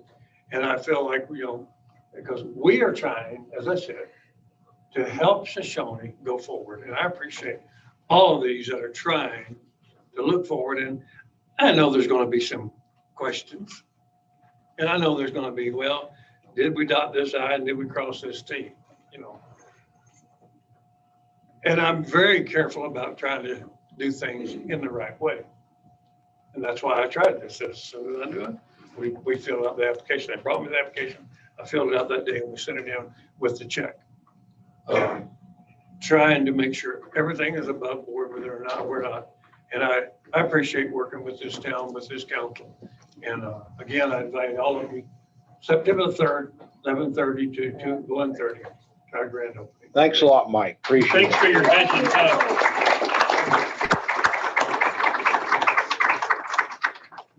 Anybody else like to say anything, please?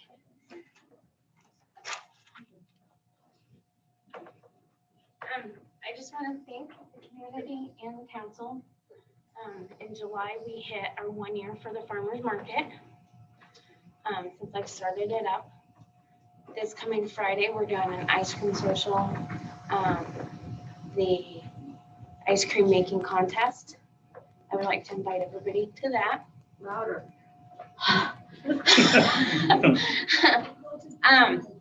So the farmer's market has been about 1 year since I started it up for the community. We're having an ice cream social, ice cream contest. And I just want to thank the community and the council for allowing me to have this event to help our community. Thank you. Thank you. Thank you.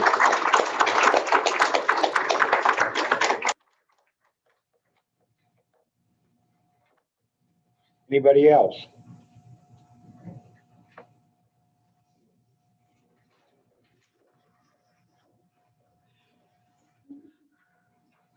None being, move on to consent agenda.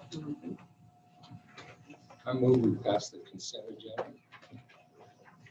Been moved, we have passed the consent agenda. Can I have a second? I'll second. Been moved and second, we passed the consent agenda. Moved by Councilman Ankeny, second by Councilman Weaver. Any further discussion? I would like to split the minutes between the, on item A, between July 27th and the 30th, please. Have discussion each on the 30th. Okay. You want to amend your motion? I'm half deaf. I'm not sure what he said. I would like to split the minutes to have two different, I'd like to have a discussion in the minutes of the 30th, please. So you'd like the approval of A. Could you make the amendment to approve the consent agenda of A? Approve the minutes from those meetings. So it's been moved. I'll second. No, that was not my Oh, that's comment. I'm saying I want to split the discussion from July 27th and July 30th and discuss the minutes of July 30th. Okay, you, excuse me. Okay, you just want to discuss the minutes of July 30th. I thought, okay. Yes.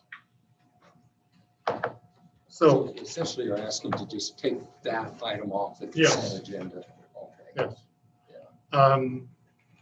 For the public's knowledge, I requested, I sent Mrs. Taylor's letter that she sent to the council to our town attorney and asked him basically, was the meeting on July 30th legal? Is that correct? That is correct.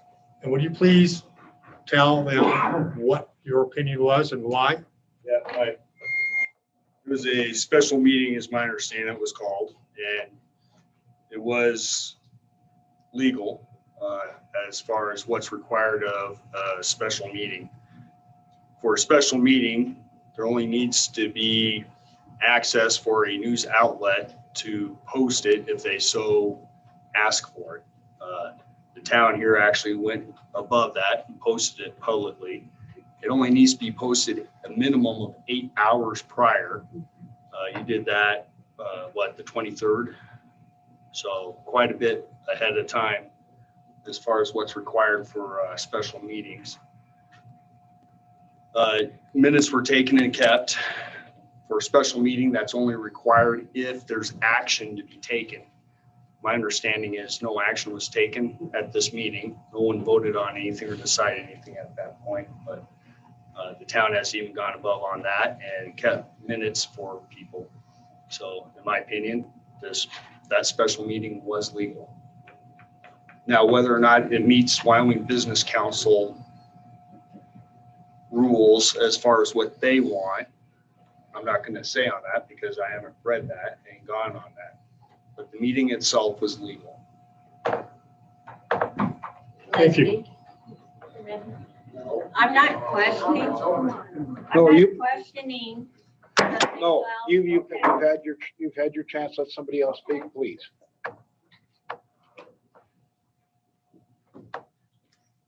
Anybody else? Do we have somebody else?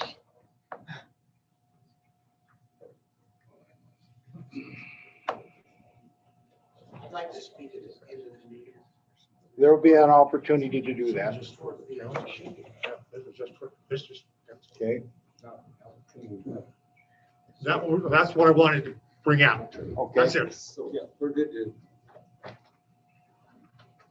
You still want to do them A and B separate?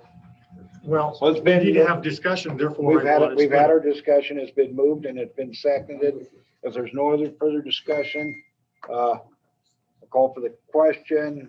All in favor of approving the consent agenda as written, say aye. Aye. Opposed? None being. All in the affirmative, approved.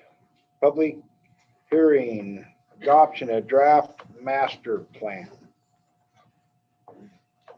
This was also posted on our website for public review. And I believe I sent it to all the council as soon as I got it last week. I'm smiling because I think there's more than two people in this room that read all 50 some pages of that thing.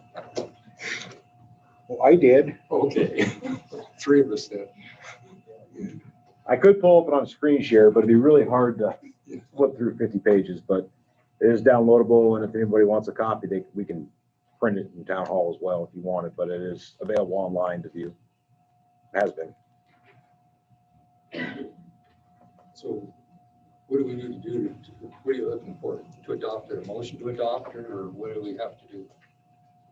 Yes, the motion to adopt the draft. The draft. Sure. Draft. I'll so move. Can I have a second? I'll second again. Been moved by Councilman Ankeny, second by Councilman Weaver to approve the adoption of the draft master plan. Any further discussion? Oh, this is the draft. It is not the Yes. final copy. Make sure everybody understands that. This is simply a draft. Final. Yes, It's not the final copy. correct. Any further discussion? None being, all in favor, say aye. Aye. Opposed? Motion passed, all four in the affirmative. Resolution 21-002, business ready grant feasibility study.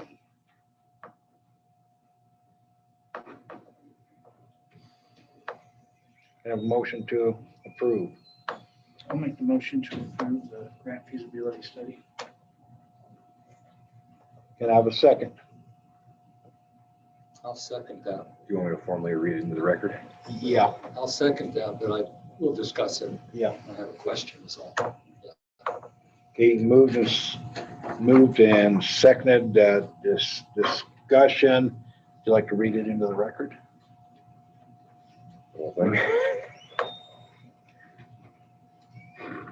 A resolution to support resolution number 21-002, a resolution authorizing submission of an application to the Wyoming Business Council under the Business Ready Community Grant and Loan Program for a planning project on behalf of the governing body of the town of Shoshoni, Wyoming, for the purpose of feasibility study for a full-service hotel within the Shoshoni town limits. Whereas the governing body of the town of Shoshoni desires to participate in the Business Ready Community Grant and Loan Program to assist in financing this project. And whereas the governing body recognizes the need for a feasibility study for a full-service hotel within the Shoshone town limits and believes this project will address those needs. And whereas the public benefits of this project will be, as there is no recognized hotel chain in the town of Shoshone, and as we are the pathway to Yellowstone Park in two directions, Riverton and Cody, it would benefit travelers who wish to stop for the night before continuing on to their destinations.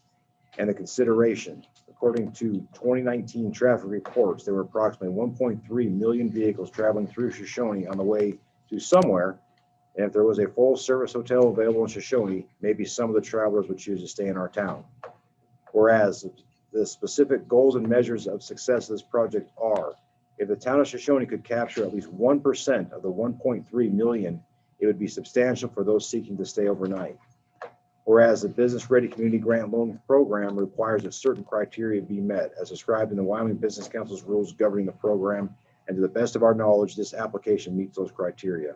And whereas the governing body of the town of Shoshone plans to provide cash match to this Business Ready Community Grant Loan Program planning project from the following sources: town of Shoshone match from the 0.5% special purpose tax in the amount of $8,333. And whereas in the event of any project cost overruns, the town of Shoshone will provide funding in the amount necessary to complete the project utilizing our WildStar savings account. And whereas the governing body for the town of Shoshone has considered other possible funding solutions for this project, which include, after researching other possible funding options, it was found there are none available. And whereas the town of Shoshone has been contacted by an interested person if the feasibility report shows a need for a full-service hotel. And whereas the town of Shoshone held a public hearing on July 27th, 2021 to solicit testimony from citizens. And now therefore be resolved by the governing body of the town of Shoshone that a grant application in the amount of $25,000 be submitted to the Wyoming Business Council for consideration of assistance in the funding of the feasibility study for a full-service hotel.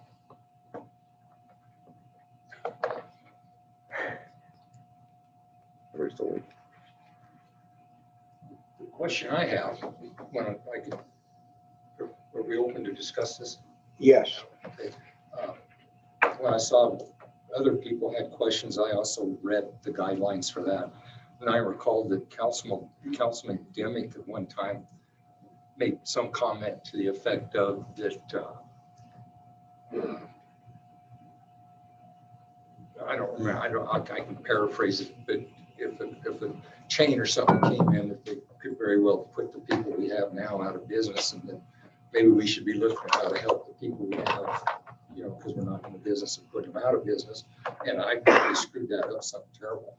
But I happened to look through there, and there is a requirement, and I just wanted to ask, it's actually required that the town of Shoshone, 7 days prior to the public hearing, contact owners of any businesses that offer like services. That's a requirement of the grant, and it's considered incomplete if you don't do that, and it gets pitched. So I just wanted to know, like, we did do that, right? Contacted the owners of the Shoshone Motel and maybe perhaps KT's. This portion of the grant was Joan Geis and Elaine Zembel did this portion of it. So I didn't do that portion. So I'd have to ask her to see exactly what they did together with that. But I would imagine that with Elaine was here. Remember when she was here on the July 27th meeting and gave her presentation, that was the lead up to that. She had worked with Joan directly on this first portion of this feasibility study. Sure.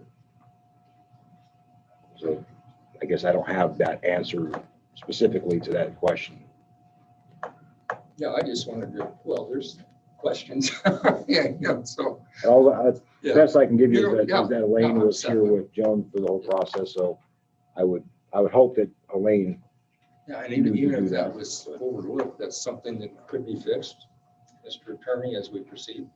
Yeah, I believe so. I mean, Mr. Keller. yeah, this is, if I remember right, this is the one where they came in and said they needed the town's okay here to proceed forward with adding the town in their feasibility studies. That was that it, or is that another one? No. The other one. This is just a feasibility study for. Yeah, this is just all this is for a feasibility study. It's not moving forward to anything else. It's just to see if it'd be feasible. Should there be a motel? The answer may be no, or maybe yes. And if it is yes, what size, where it should be located? Should be a chain, should be a mom and pop, should be cabin, People that are in the industry would come up, should be a 12 unit, should be 30 units, yeah.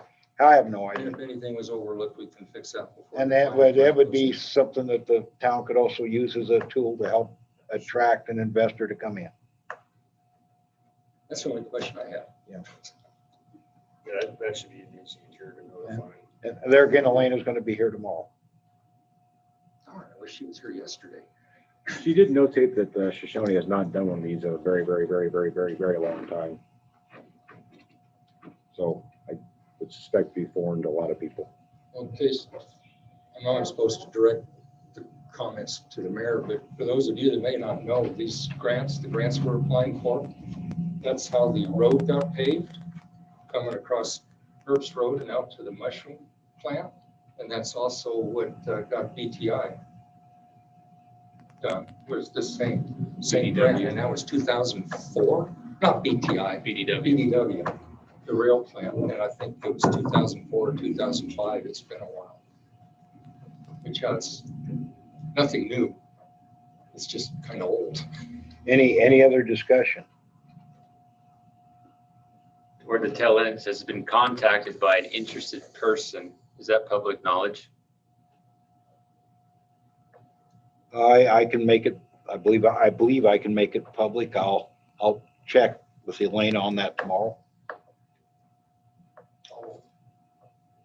It says someone, it says someone's Yeah. interested in providing this. Yes. I'm kind of with Ron on this.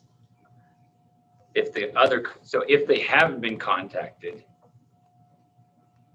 and they oppose this, I don't know what happens next. Well, Elena will be here tomorrow and they will all get sorted out. So does that mean we table this until? What's the timeline? Is there a deadline on it? Yes. Yes. First of the month, isn't it?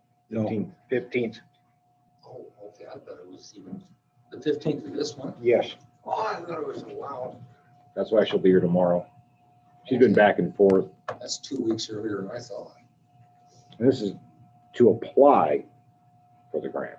Yeah. We're just applying for it right now. And all of the feasibility study and it'll This is be an used as a tool to possibly help get a. So it doesn't hurt anything to just put Sure. it on now. This reminds me of applying for an elk license. And you don't fill it out right. Yeah, that's exactly it. That's what I feel like right now. And I'm relying on Elaine and her guidance and what we've done with her working through it and her giving us the correct guidance and going through. And if you don't fill it out correctly, you're denied. And I have that one question: was the motel contacted? And I'm assuming that's going to be answered tomorrow. It will be. Then I move we table this. That is your, it's, whoa. Just let me finish, please. I'd like to table it and find out Elaine's, let me change it this way. I will make an amendment to this, to the motion. That if Elaine says all the paperwork is done, we send it off and approve the application. If not, then we have a special meeting and decide what to do next. If it doesn't hurt anything to do it now, and we're not gonna get in trouble for doing it now, why table it? I'm not tabling it. I made a motion to say that if it is done correctly, send it in. If not, like I said, we should have a special meeting on it after we get the information from Elena. If Lena tells us it's not correct, and if it's something that can be fixed, I'll guarantee you I'll call a special meeting. That's my amendment to the motion. I know she's not a regulatory authority. I'd rather just, well, I guess you can't make a motion, just give her, you and her the authority to just fix it. Well, if you brought up if they've not been contacted and they have to be notified 7 days and. Then we missed the Then we're cutoff free. date. Yeah. Doesn't matter either way. Yeah, it doesn't matter either way. Correct. So we don't need a special meeting.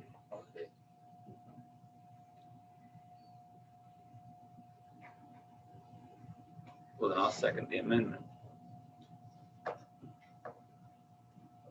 Like, I don't think the amendment's needed.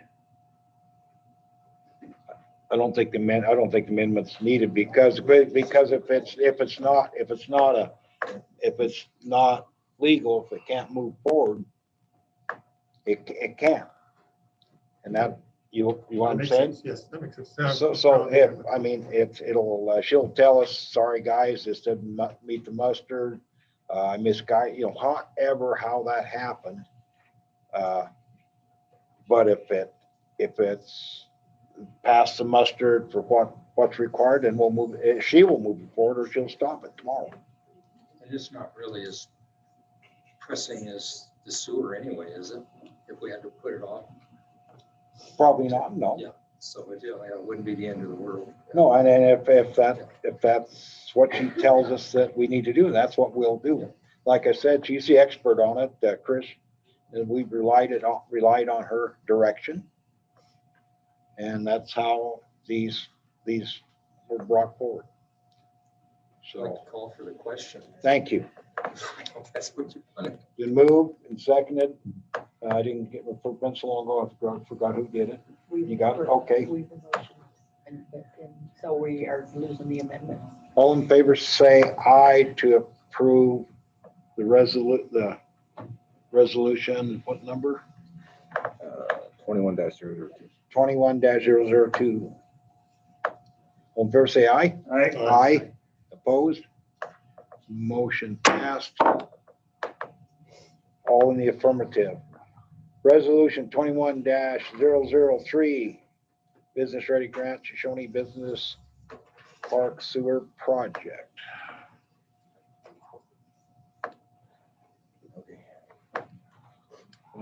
We'll read it first. Or you want to go? That's what I was wondering, who's gonna read my title and read the whole thing.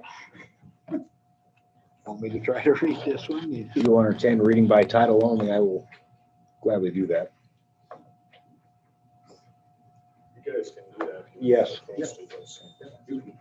I'll read it by title only.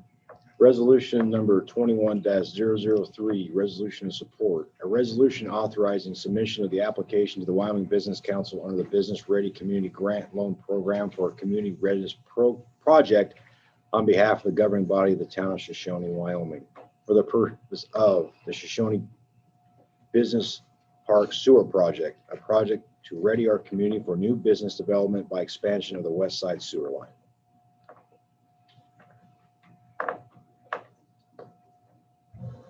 Kind of motion to approve. I'll move to approve that. I'll second. Been moved by Councilman Acme, second by Councilman Weaver. Any discussion? None being, all in favor? Sorry. As this is described based on the info we received from the audience, is there anything we need to revisit? Are we on the up and up as far as the comments that were directed regarding it? If we did something wrong with the public hearing would be the concern, then it'd be invalidated and it would be denied. If we did not do things up to the criteria of, it would be denied. So it would be denied. She'll tell us tomorrow and say, well, you screwed up and sorry. That's where it's at. How's the other one? As the other one, correct. Any other? We have a copy of their business plan, which is required by this resolution. Yes or no? No. Therefore, it's not done. It was not available to the public. Therefore, it's like, I can address that because I actually read that just before I left the house to come here. and I read it more than once. The exact wording was excluding Okay, excluding, but you don't have to give that for the public hearing, you're excluding financial information or business plan. But the business plan, where if it's required, where that comes in is down further in the grant application. It's a form fillable thing, and you check what the grant is, and then it's included in the well, you know, they write one thing for every business, and some businesses probably don't want their business plan just out there. So, but it's actually not required to move forward, but it's required, it might be required in the application itself. It will be required in the actual application. Okay, will be. Thank you. I know exactly what you're talking about, because that's my question. I apologize for not reading all that stuff a week ago instead of tonight before the meeting.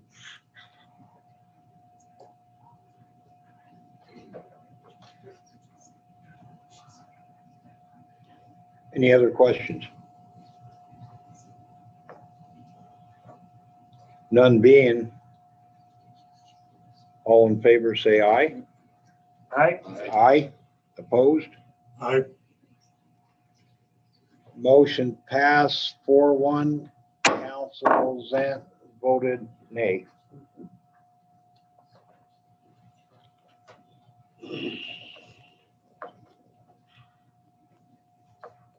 Lucky 5, is that still on that? That's what I thought.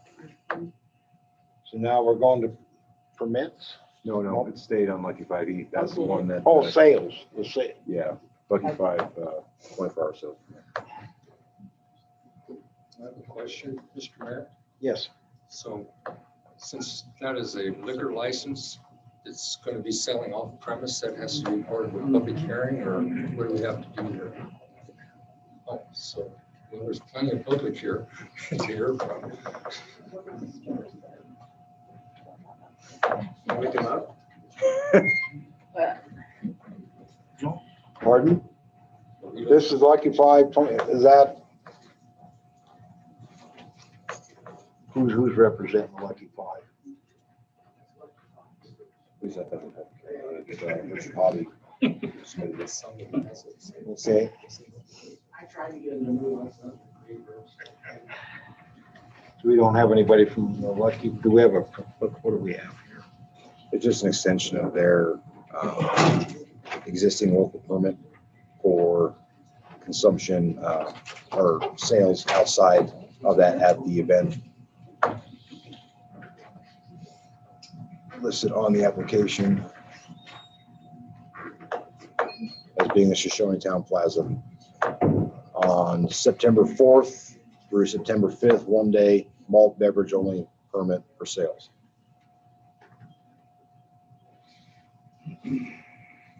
Just ending.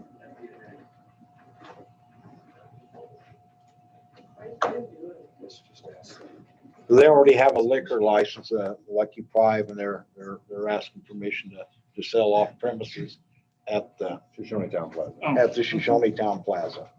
Is there a time from when to when? Because I don't see that in there. So it's a 24-hour permit, so it begins on September 4th, 2021. At midnight, plus 1. Yep, and in this case, it's expires on the 5th, so at midnight, they're Okay.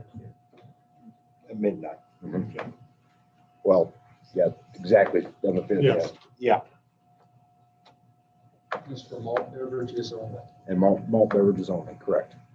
We show a little ignorance here. Wine coolers, stuff like that, those are malt. Just not hard liquor, no whiskey. Yeah.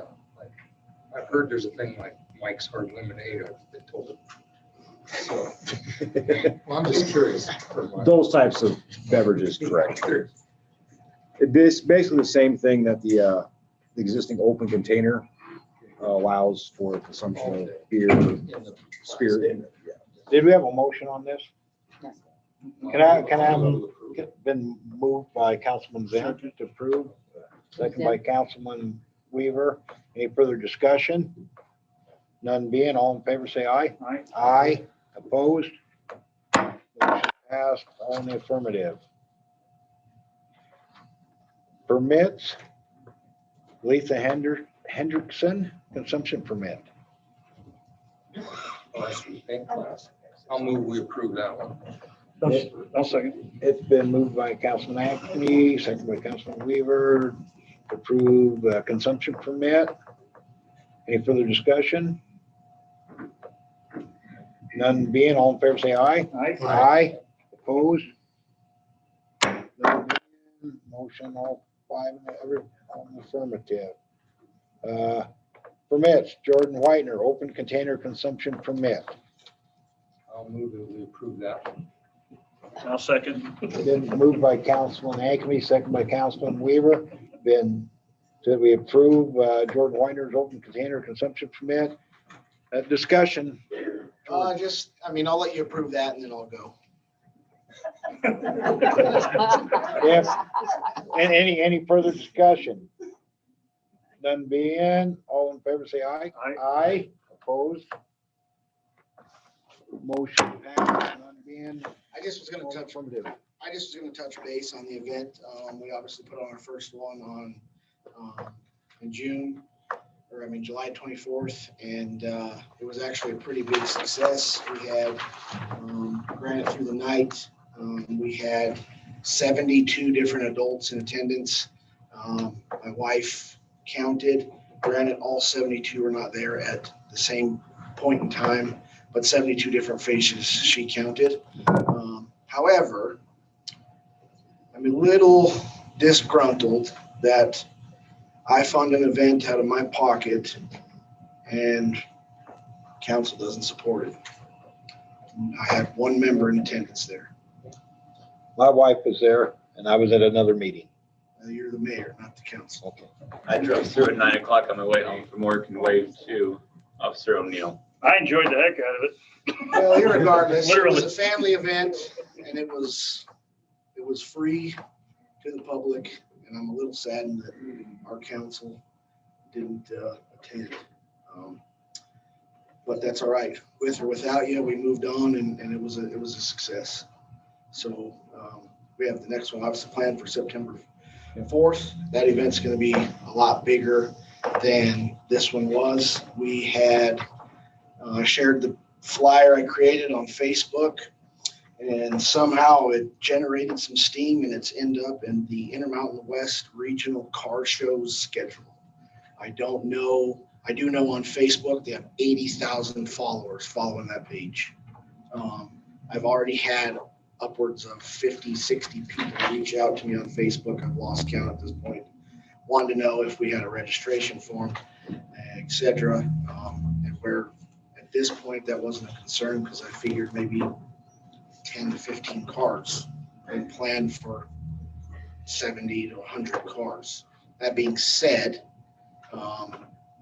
there's not, the issue I have is I would ask that the council allows for appropriate roads to be blocked off in case we exceed that limit and need to be able to park the cars for the car show. So I'm asking that Main Street, South Main Street be blocked off. I'm asking that so that can be where the car show is placed on the new street out in front of the park.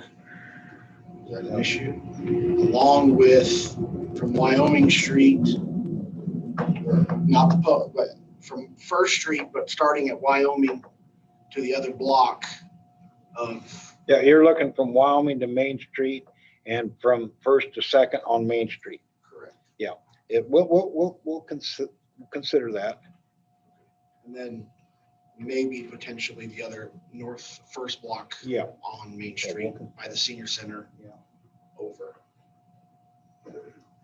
Okay, yeah, well, thank you. Appreciate you putting it on. And we'll definitely look at that, Jordan. I'm thinking of the people who reside on those streets. They would have access. Okay, so I think we need to talk to the residents about that, what they think. You know, one of them's here right now, so. Jay, are you opposed to walking off the street? Okay, I just need an input from the community, that's all. Yeah. No, you're fine. I already knew his response. I already knew he was in favor. He's actually been helping me advertise and sharing flyers in Casper, different events and getting vendors and so forth. So I know he was on board. The only other one that would be an issue would be Kayla Schubach, and I've already spoken with her and she's also in favor. So there's no other residents that would be concerned. Thank you. Hey, Jordan, I just want to tell you, thank you for what you've done with the park and bringing all these people to our dang town. Because I tell you what, I really did enjoy that last thing, and I'm really looking forward to this next one. The next one's going to be pretty big. Thank you for everything you're doing right now. Thank you. Oh, and one more thing. I forgot to address this piece. We have a dunk tank coming in that was donated by Search and Rescue. And there's a lot of you sitting up here that's caught in a little heat tonight. I'll take it. I'll go with it. And I would ask that some of you would get up on the dunk tank as a charity to put back into the Hot Summer Nights, which we've also applied for a 501c3 to become a nonprofit. And all the proceeds from the dunk tank would go back into the account. So I would ask that some of you would partake in that. Anyone that's in favor, I would appreciate it. I'm sure there's plenty of people that hate that too, so I'll sit in there. Jordan.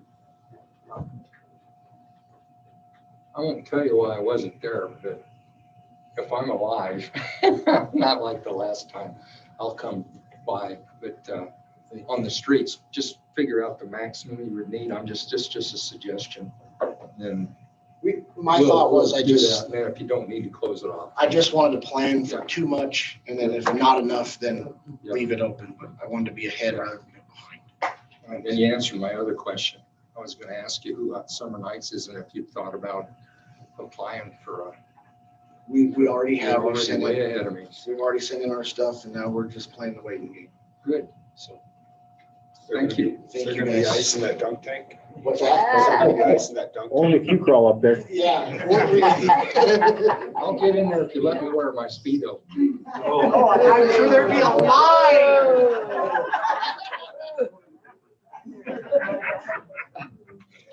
Like that.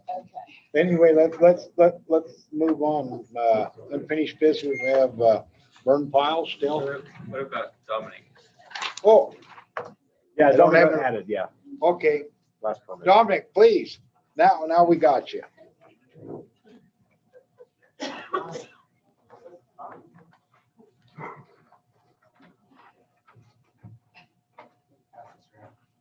Mayor, council, everybody else. My name is Dominic Mongello. I'm taking over the Shoshoni Ranch Rodeo from Trenton Best Johnson. And I'm here to get an alcohol permit to please the cowboys that are coming. So.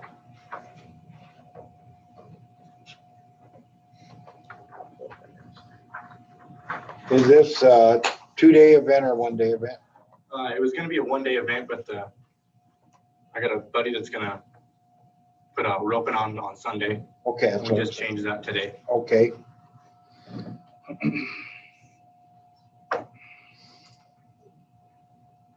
You know, deal with the clerk. and This is fill out the BOV. paperwork and we'll approve. Oh, you have it up there?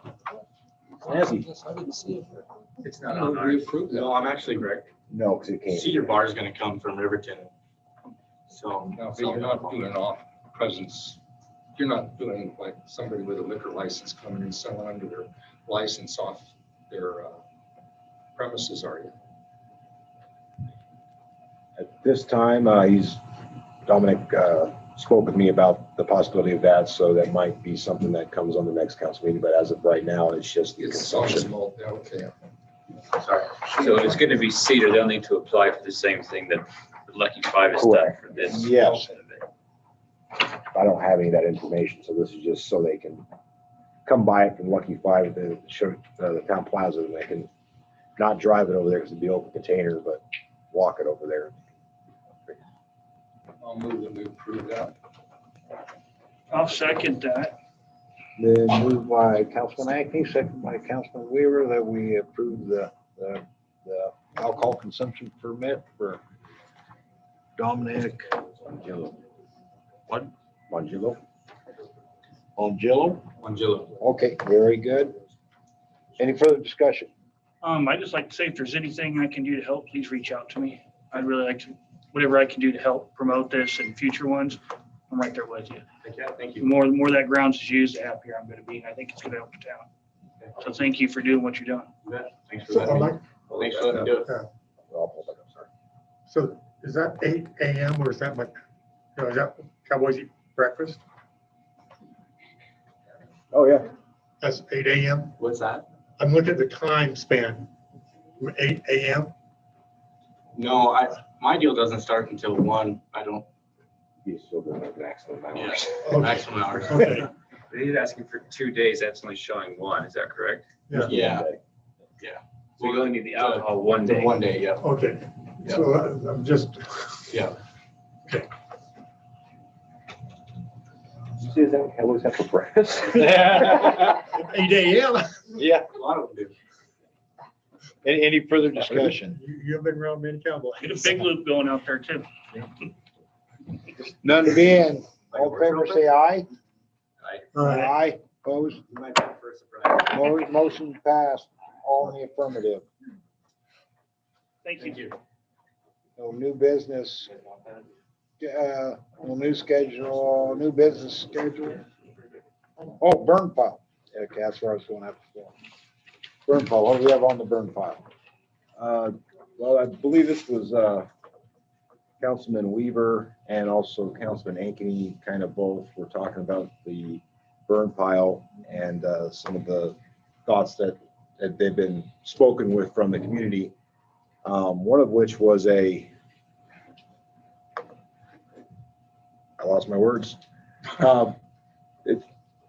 Buddy and I spoke and we were talking about a solution to try and provide to council, one of which was getting away from the burn pile and utilizing the town yard as a forum for the town to bring their yard trimmings, tree trunks, whatever that needs to be, instead of in a burn pile, we could, Jesus. Hey, oh, help me out, buddy. Chipper, thank you. Why was that so hard? A wood chipper. I know. It's, I don't know. Anyway, so back on topic. So what Buddy and I were talking about is how can we present something to the council that would be attainable and something that would actually benefit the community while being something that can be managed. I know one of the issues was people putting trash and how if we put it further outside of town for DEQ. And so the only idea we came up with was utilizing a wood chipper in the town yard during prescribed timeframes, which we can charge a nominal fee, whatever that looks like.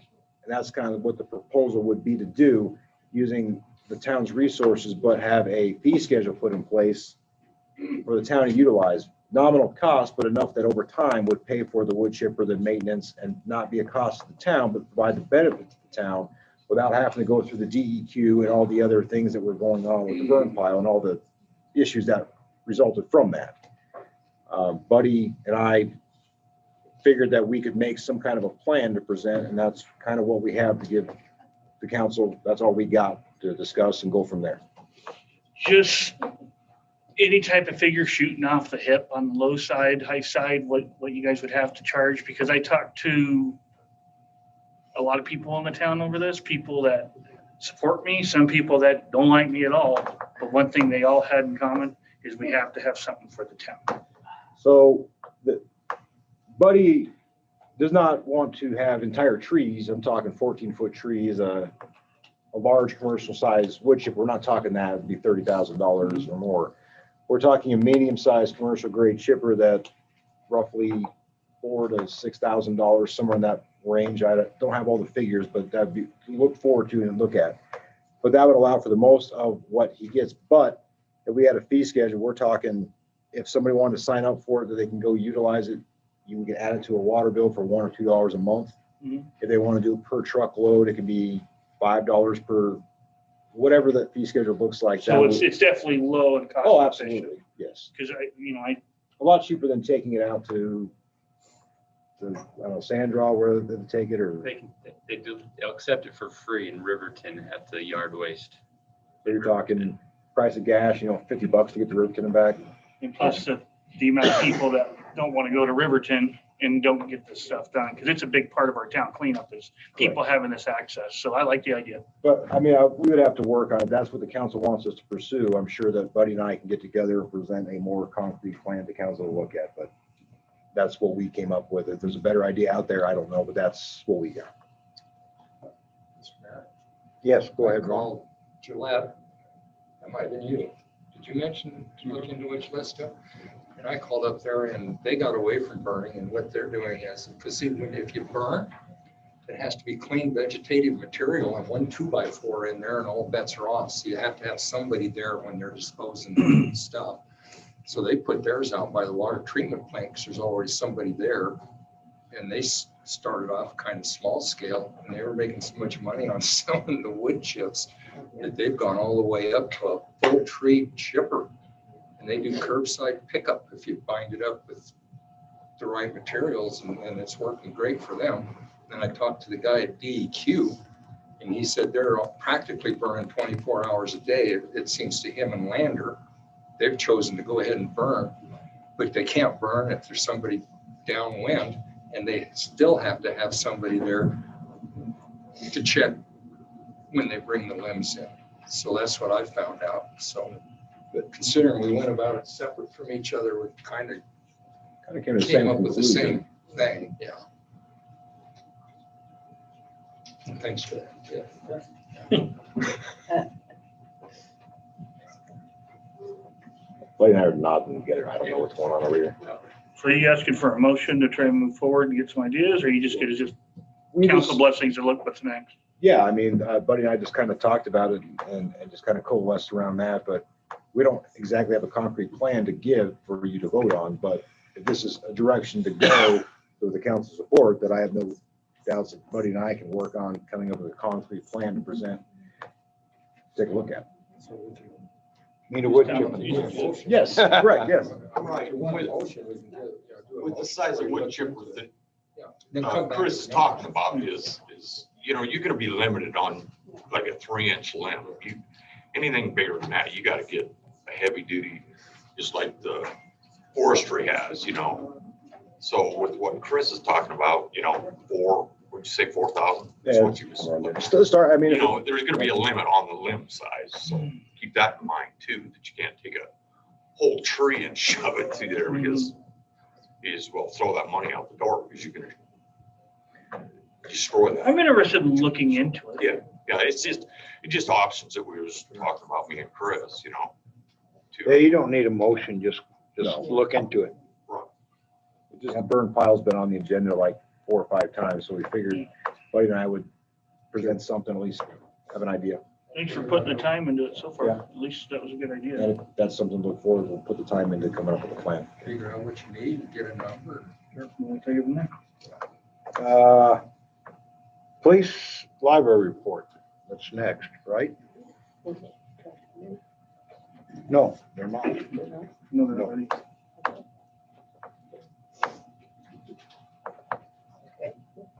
Police library report.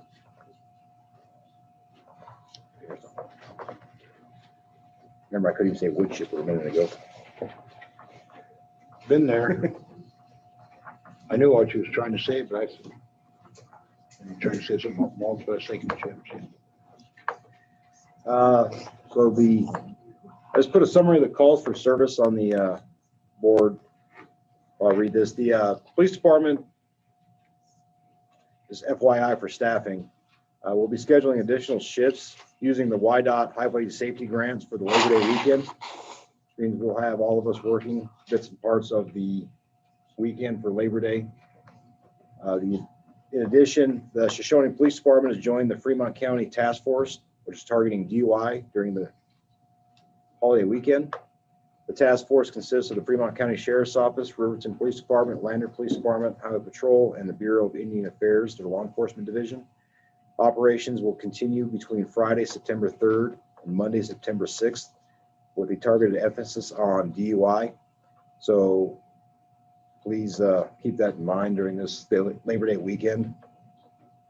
I will alleviate or not really alleviate, but I will address some of the concerns with the alcohol consumption that are going to be taking place during that holiday timeframe here in Shoshone.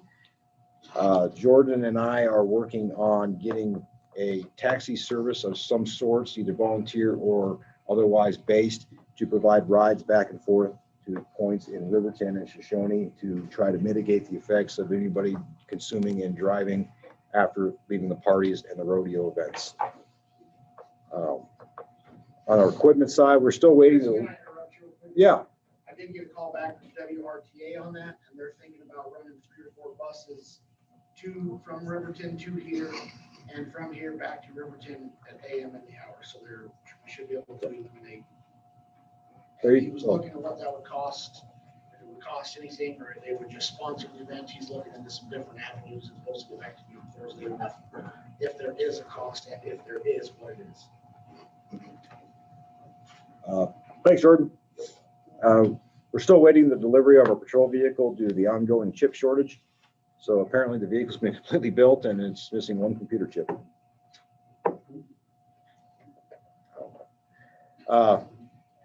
The time frame for the delivery is expected by the end of August, but considering it's supposed to be built in May, I'm not going to hold my breath. So due to the delays, with the mayor's blessing, we've initiated some repairs on the old Crown Vic Frankenstein. It is literally a combination of mini vehicles at this point to maintain operational ability for coverage. Sorry, Andrew. Fixed AC. The windows rolled down.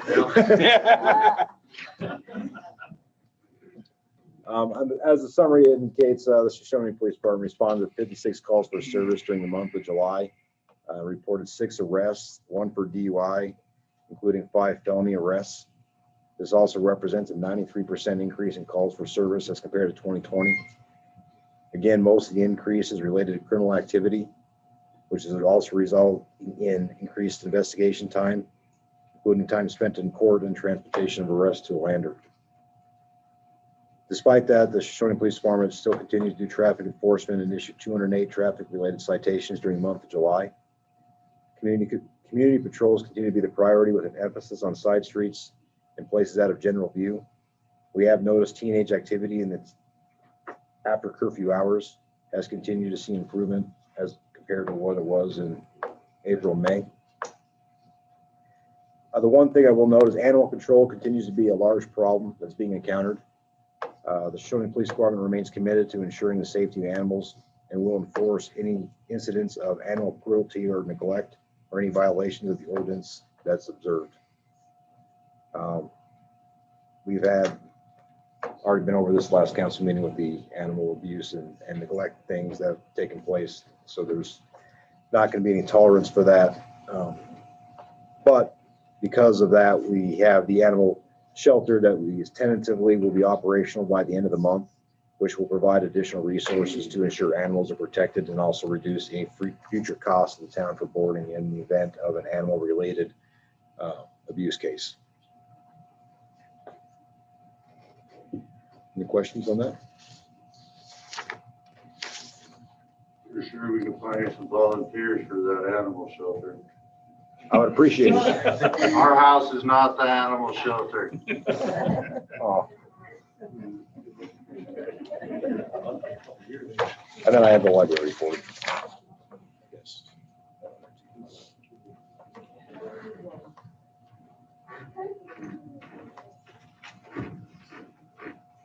And I also wanted to mention that the Shoshone Police Department Facebook page is being monitored now. I guess Jennifer's gone now, but she's working with her on adding content as she gets questions and stuff. So it's more of a direct communication. If you have any concerns, you can post or send questions to that Facebook as well, anonymously or otherwise. Shoshone Library report reported 110 patrons. You see it there. The biggest thing was the cribbage tournament. I believe the last ones they had there until after midnight, I think it was. The one before, not the last one. Yeah, the one before was, yeah. So the next one is scheduled for August 21st. For further information, speak with Melissa at the library or send an email to Shoshone Town Hall or come in and get a flyer. I believe there's some passed around here somewhere. But I can get you that information if anybody wants that. And I will also post it on our Facebook page. It is posted on the Shoshone Library Facebook page as well. If there's any questions for that? I think Melissa's gonna provide tacos and green chili for the next one. She always cooks a meal free of charge for the cribbage players that show up. Matt's gonna be there.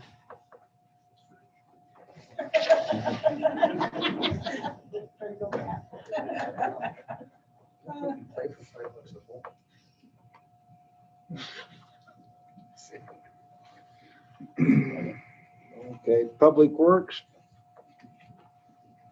A Director of Public Works.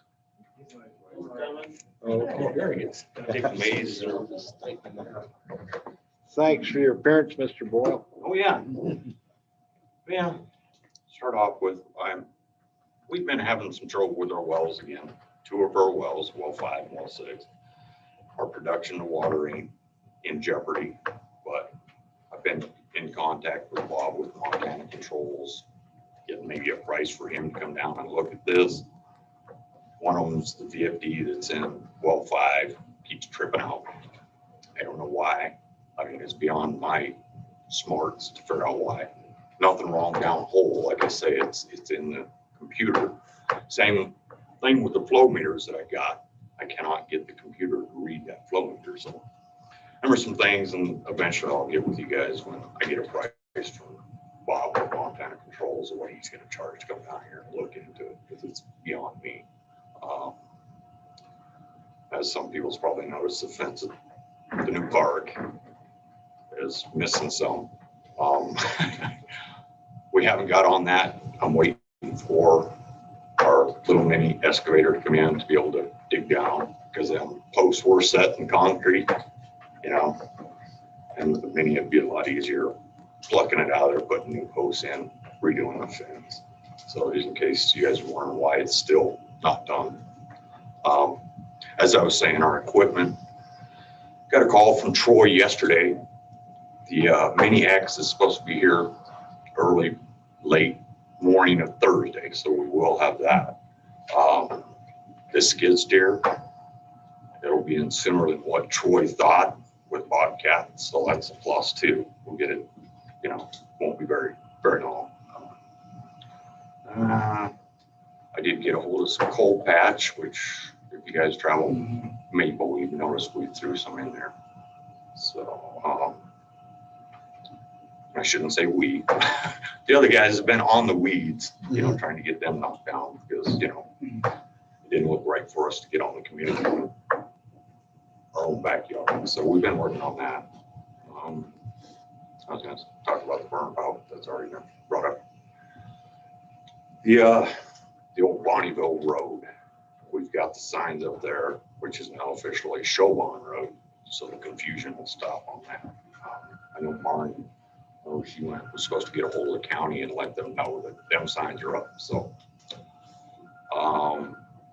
the no trucks on Main, still in the process of getting that. And I'm gonna have to figure out how we're gonna put them out to where actually a truck can see it before he actually turns in there to go down that street, which is gonna be another process of getting permitted through possibly YDOT, because it is their right.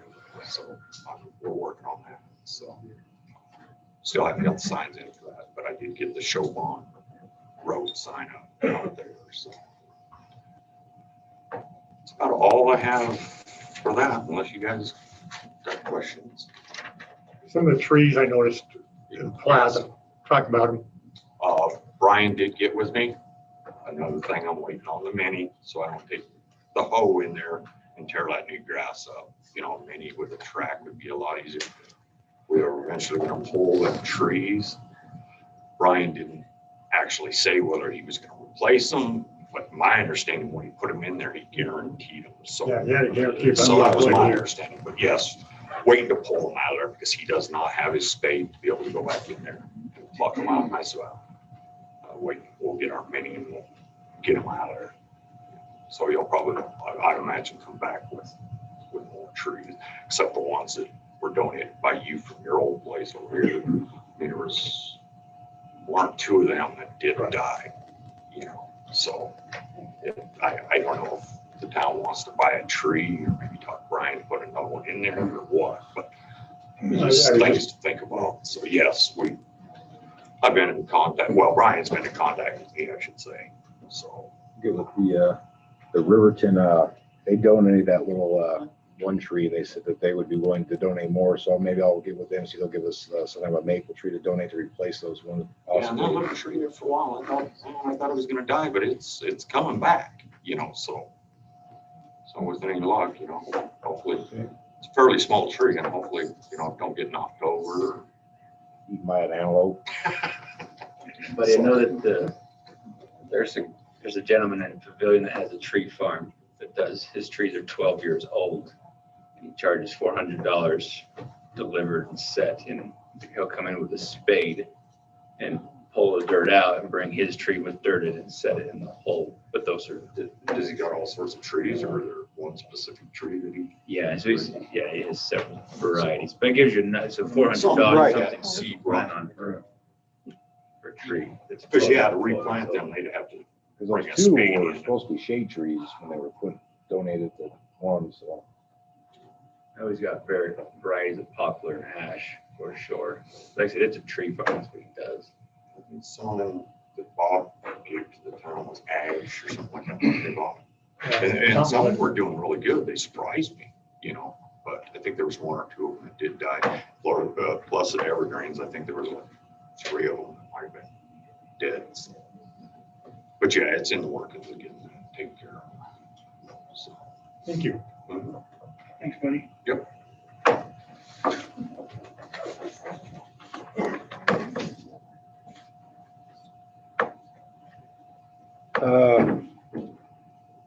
Roundtable, any of the council have anything for like to talk about? Bring up anybody in the council? There were some questions about the water bills this month. If I could leave it, I don't entirely know. I know that there was, I heard double. I don't know how it's, anyway. It was much more expensive this month than it was previous months. And I don't know what the table is, what we voted on or made. So I can explain that. So we've had a couple of water bills that came back and people were questioning what the bill was. They said, well, last year at this time, my water bill was say 120. Now it's 300. Why is that? Well, in short, last year they used 90,000 gallons above what they did. Just an example. So that would be at $1 per 1,000 gallons. That's $90 plus base was 30 or whatever, 28, 29. That's $120. Well, this year they used 90,000 gallons of overage. Now it's $3 per 1,000. So do the math on that is 90, 180, 270 plus 30 is 300. So it's proper. And this was part of what happened with the Gores engineering or the Gores water study, that they could not match up. And this is what drove Buddy and I probably, well, a lot of issues. They could not figure out how we use so much water and we had such little revenue to show for it. And we kept, that's where that came from, is the overage. The amount of water that's being used is not the base rate, it's the overage. And so when we were going through the workshops and we went through the state, and I provided that documentation from the state of Wyoming on the water surveys, that our $1 per 1,000 gallons was at almost second lowest in the entire state. The median average was just over $3 per 1,000 gallons, and that's where that came from, that overage, why it's so much higher. If they use their base rate or just a little bit over, there would be very little of a noticeable impact. I will say in Riverton, the house there that I have, backyard, front yard, averaging summertime, watering it twice a day, well, sometimes twice a day, about 25,000 gallons of water over the base rate. 90,000 gallons of water is not just water in your yard. That is a lot of water. That's an incredible amount of water. And so that's where some of that comes from. We just have really, really cheap water. So I think, so we could say, so anybody that has a question, so where we're at is it's for every 1,000 gallons over the allotted 10,000, it would be $3. Correct. And that per thousand. Yeah, instead of $1, used to be $1 a thousand, now it's $3. So basically, if the rate was $29 for 10,000 gallons for the base rate, and then you used another, you would 10,000 gallons, you were only going up $10. $10 correct. instead of. That's the best explanation I can give. But we did go through all the water bills to verify that there was not any issues with some weird calculation or anything like that. They are proper. I think it's a good explanation. I can't say the feedback was positive, but I think it's. Yeah. I don't think the water rate score was ever positive feedback. In the history of man. What was interesting about it, there was two different unrelated events. They talked about, look at pictures of Shoshoni from, Teresa might know, I want to say around the 70s, when they instigated the water bill. And they said, what happened to this town went from plush green to dead because the input was, I ain't paying for water. And so there's. I think it was in the 90s when they were 90s. meters. So with the birth of meters was so they were commenting on this and said, well, if it's going to be this much, I'm not going to water it anyway. But the town was forced to go to meters by the federals. Yes. And then the water study came up with, that's where. I think it's a good explanation as far as. The enterprise funds for them, they're supposed to be self-funding. They're supposed to be self-funding, and that's what we're trying to do with this. That's how come the council voted for that. Go ahead. I got something, Joe. Okay. I'd like to thank the business owners and employees for showing up for me. And I'd also like to thank the towns for showing up and having their presence, and the viewers. Last I looked, there's 27 or 28 people viewing the meeting too, just a little while ago. I feel with your influence and your guys' say, it helps steer us in the right direction. When I come, basically even on social media, when I'm coming and saying, hey, come to the meetings, it's because I want your guys' voices heard. Whether it's for me, against me, or whatever any of us are doing, you guys need to be involved like you guys did tonight. I'm not saying come here every weekend or every meeting, but just stay involved and pay attention, because we're doing a lot with this town. And I'd hate to see things come to a halt from people just relaxing and not paying close attention to what's going on. And I am thankful for everybody being involved, because without you guys, I don't think this town would be where we're at right now. So thank you guys. I'd like to stand up and speak if I can. Yeah, go ahead. Well, I only got one less. You have to take a look and pass it on. All right, so for the last council meeting, I was not in attendance, which most of you know I'm usually here, unless I'm working or got something else going on that serves a little bit of a precedence. That being said, I did get to watch some of it on the Facebook page, and I was a little disheartened by some of it. That being said, then I seen, as everyone else apparently did, Facebook things gather and different sides shared across Facebook. And I've come in here at the mic before and I've attacked probably every one of you individually, called you out on what I felt was wrong or right. And so today I'm going to write a letter, and I have a little bit of a different approach today. I'm not targeting anyone individually, but me and several others here and not here are tired of the BS and the nitpicking amongst our council. And this is what led me to write this. So here we go. Dear Shoshoni governing body, I wrote this letter in disbelief and a saddened heart. I cannot seem to understand the reasoning with the tit for tat and why there is such a division amongst the individuals that were voted in to make critical decisions on behalf of our town. It seems no matter the issue or area of concern, there's no agreements and only personal vendettas. I, amongst many of the community, are blatantly tired of it. Our council is so divided that it's mimicked national politics of Democrats and Republicans, or in better terms, good guy and bad guy. It's even formed a separation or barrier amongst our community. The issue of the division is it has caused our little town to form opinions and beliefs on others because they agree or disagree with this side or that side. It's no longer about seeing someone around town and holding the door open, but seeing who it is and letting the door shut. I personally have waved at several of you on council, and some of you have looked away. I am lost as to why some are so weighed down by the town we are becoming. This place is a destination, and even more importantly, a crossroad for the busiest intersection in Wyoming. In fact, that busiest intersection in Wyoming is the reason somebody broke out his checkbook and allowed one of you to build a castle or a dream home here.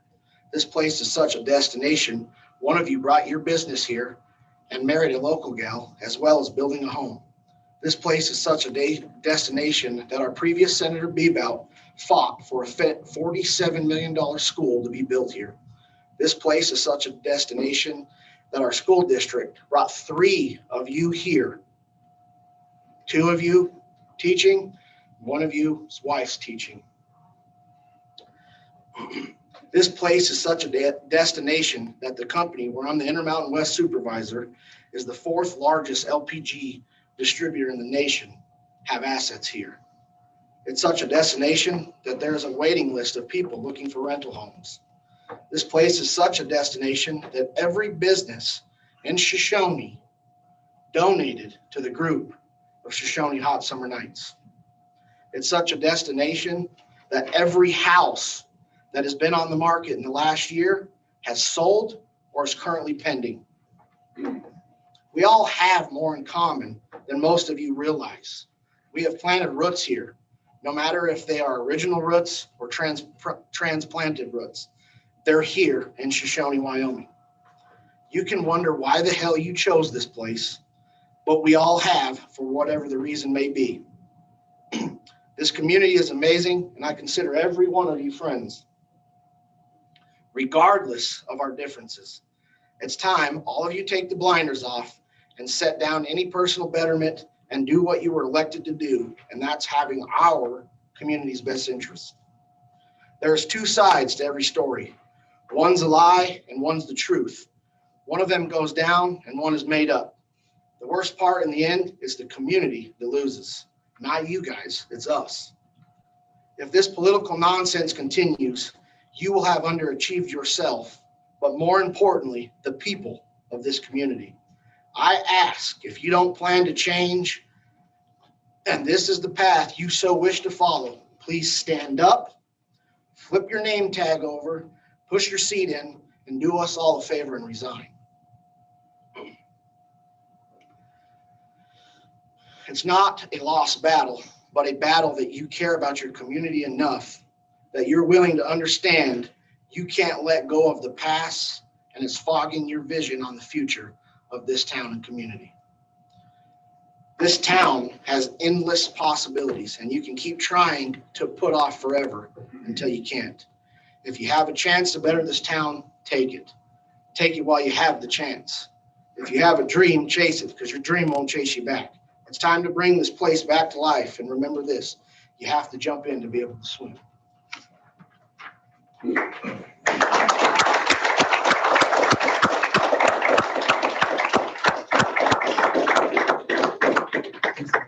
Thank you. Yes. The last person that told me the same thing you just told me used a lot of 4-letter words, so I will thank you for not doing that. And I don't want to inflame it or anything, but I think some of the atmosphere is also having an effect on our employees, so we have to get our act together. Because it can be demoralizing to our employees.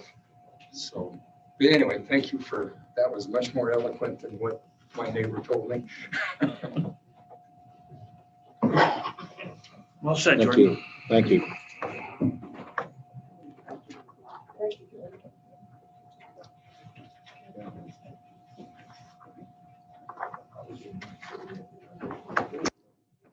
We all need to keep in mind, we need to work for the betterment of the community.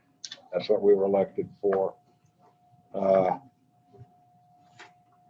thanks for that. It's, I'll try to not take too long. I've been a little loose and tried to allow people to speak. I just want to touch on a couple things. When I went to the Wham convention, we had a speaker, Doug Griffiths, that 13 ways to kill your community. This is we just got that in the mail. I'm probably gonna have a library, maybe order some others.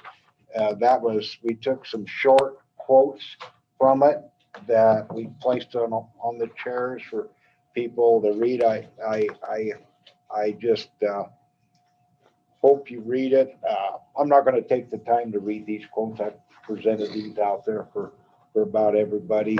It's just, these are 13 topics that they bring up, forget the water. It's just, water's important. Number one, you gotta have water. So don't attract businesses. You need to attract businesses. Don't engage your youth. You gotta have youth. Don't deceive yourself.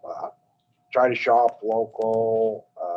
Don't paint. That means if you don't clean up your neighborhood, keep it looking good, it's gonna go down. Don't cooperate. You need to work together. Don't live in the past. If you live in the past and just keep thinking of the past, it's not good. You need to look towards the future. Don't shut out your seniors. Some of us have some that we can help, huh, Ron? I mean, some of us, don't reject everything new. New can be good. I mean, this is something. Don't ignore outsiders. Outsiders bring in new ideas, new opportunities. Welcome them. I mean, they just because they're an outsider doesn't mean they're a bad person. They can bring a lot to a community. Welcome them. Come in. Got to bring the town, back to life. Don't grow complacent, getting used to just the way it is. It'll just die. Take responsibility for your actions. It's I know it. And yeah, don't engage. Keep your youth. You got to keep your youth. One of the things that touched on, you keep your youth. So they may leave to go to work, but you want them to come back. You want to be proud of your community. Don't talk negative about your town. Shoshoni, we're a POS. We're not doing anything. Have no pride, no reason to come back. Have pride in your community, and maybe the youth will want to come back here. Just things like that. It's just, this is a very, very good book. Like I said, these are just some quotes that we took out of each. There's 13 chapters, and that's, it's good reading to make sure we're not trying to kill our town, try to move it forward to keep it, because a lot of towns do, and they end up Manita or Jeffrey City or whatever. We don't want to be that.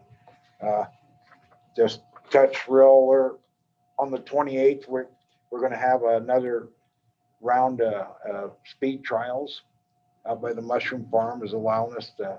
We're going to go out there again, and same thing what before. A lot of fun. We had, I think, near 250 spectators. So I invite everybody to come out, and it was a lot of good fun. Like loud cars. If you don't like loud cars, it probably wasn't a lot of fun.